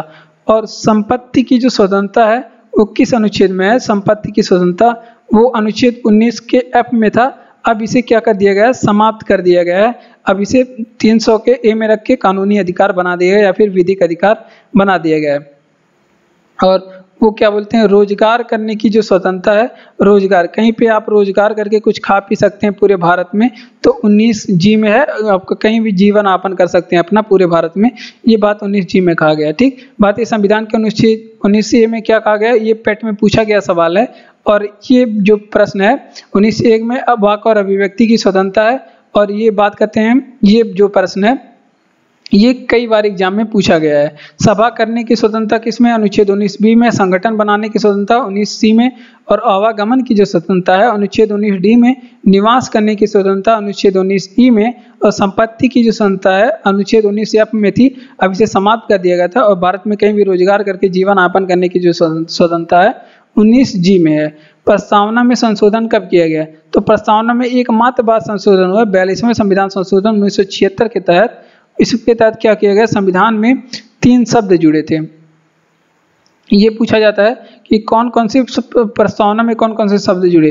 तो ये शब्द जुड़ा था अखंडता, और एक शब्द जुड़ा था यहाँ पे अखंडता और धर्मनिरपेक्ष, अखंडता और धर्मनिरपेक्ष, और फिर समाजवाद।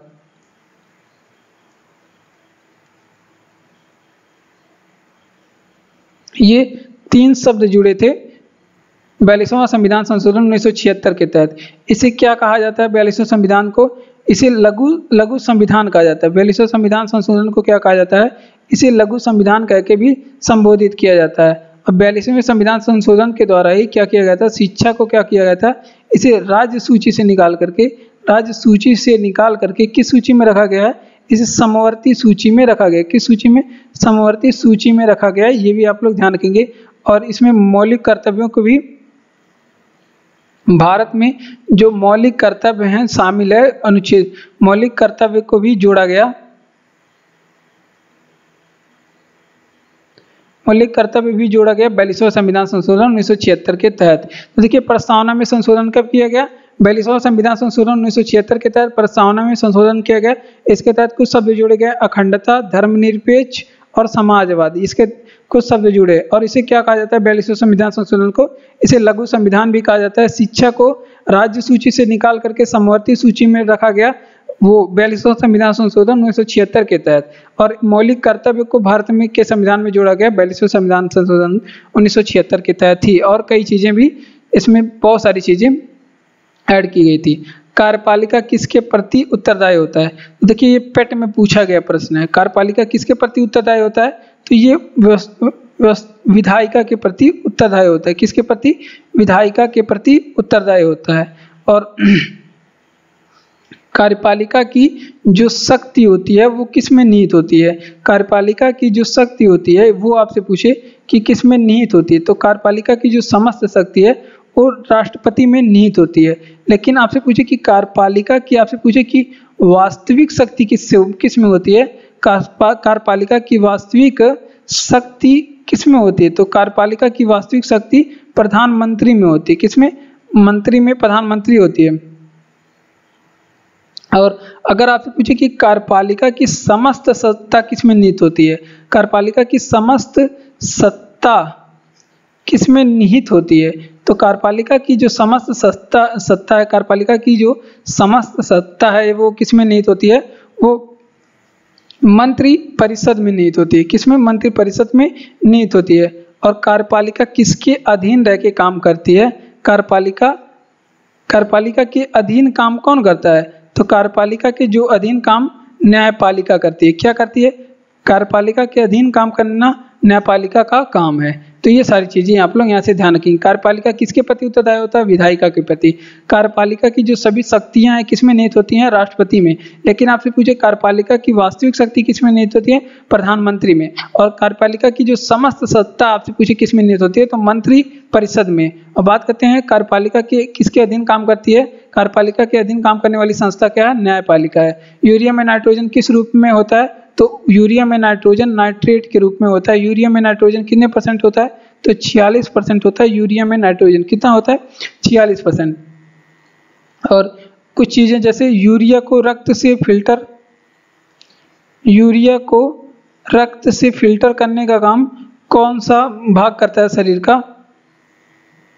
तो ये करता है गुर्दे का काम है। यूरिया को रक्त से फिल्टर करने का काम गुर्दे का काम है। और मूत्र में दुर्गंध किसकी वजह से आता है? मूत्र में दुर्गंध किसकी वजह से आता है? तो यूरिया के कारण ही क्या होता है? मूत्र में दुर्गंध आता है। किसके कारण? यूरिया के कारण होता है। और यूरिया का जो रासायनिक सूत्र है वो क्या होता है? यूरिया को क्या कहते हैं? कार्बामाइड कहते हैं। यूरिया को कार्बामाइड कहते हैं। और इसका जो फार्मूला है वो क्या होता है? NH2CO NH2 होता है। क्या? NH2CO NH2 इसका फार्मूला होता है। तो इतनी चीजें आप लोग यहाँ से ध्यान रखेंगे। यूरिया को नाइट्रोजन के रूप में तो नाइट्रेट होता है और 46% यूरिया में नाइट्रोजन होता है। यूरिया को रक्त से फिल्टर करने का काम गुर्दे का है। और मूत्र में दुर्गंध क्यों होता है? तो मूत्र में जो दुर्गंध है यूरिया की वजह से ही होता है। यूरिया का जो फार्मूला रासायनिक नाम है कार्बामाइड है। इसका फार्मूला सूत्र क्या होता है? NH2CO NH2। बढ़ते हैं अपने अगले प्रश्न की ओर। तो जय हिंद। आज की वीडियो में बस इतना ही। अगर वीडियो आपको अच्छा लग रहा हो तो वीडियो को लाइक, चैनल को सब्सक्राइब और अपने दोस्तों तक इस वीडियो को शेयर भी करें। और खुश रहें, पढ़ते रहें।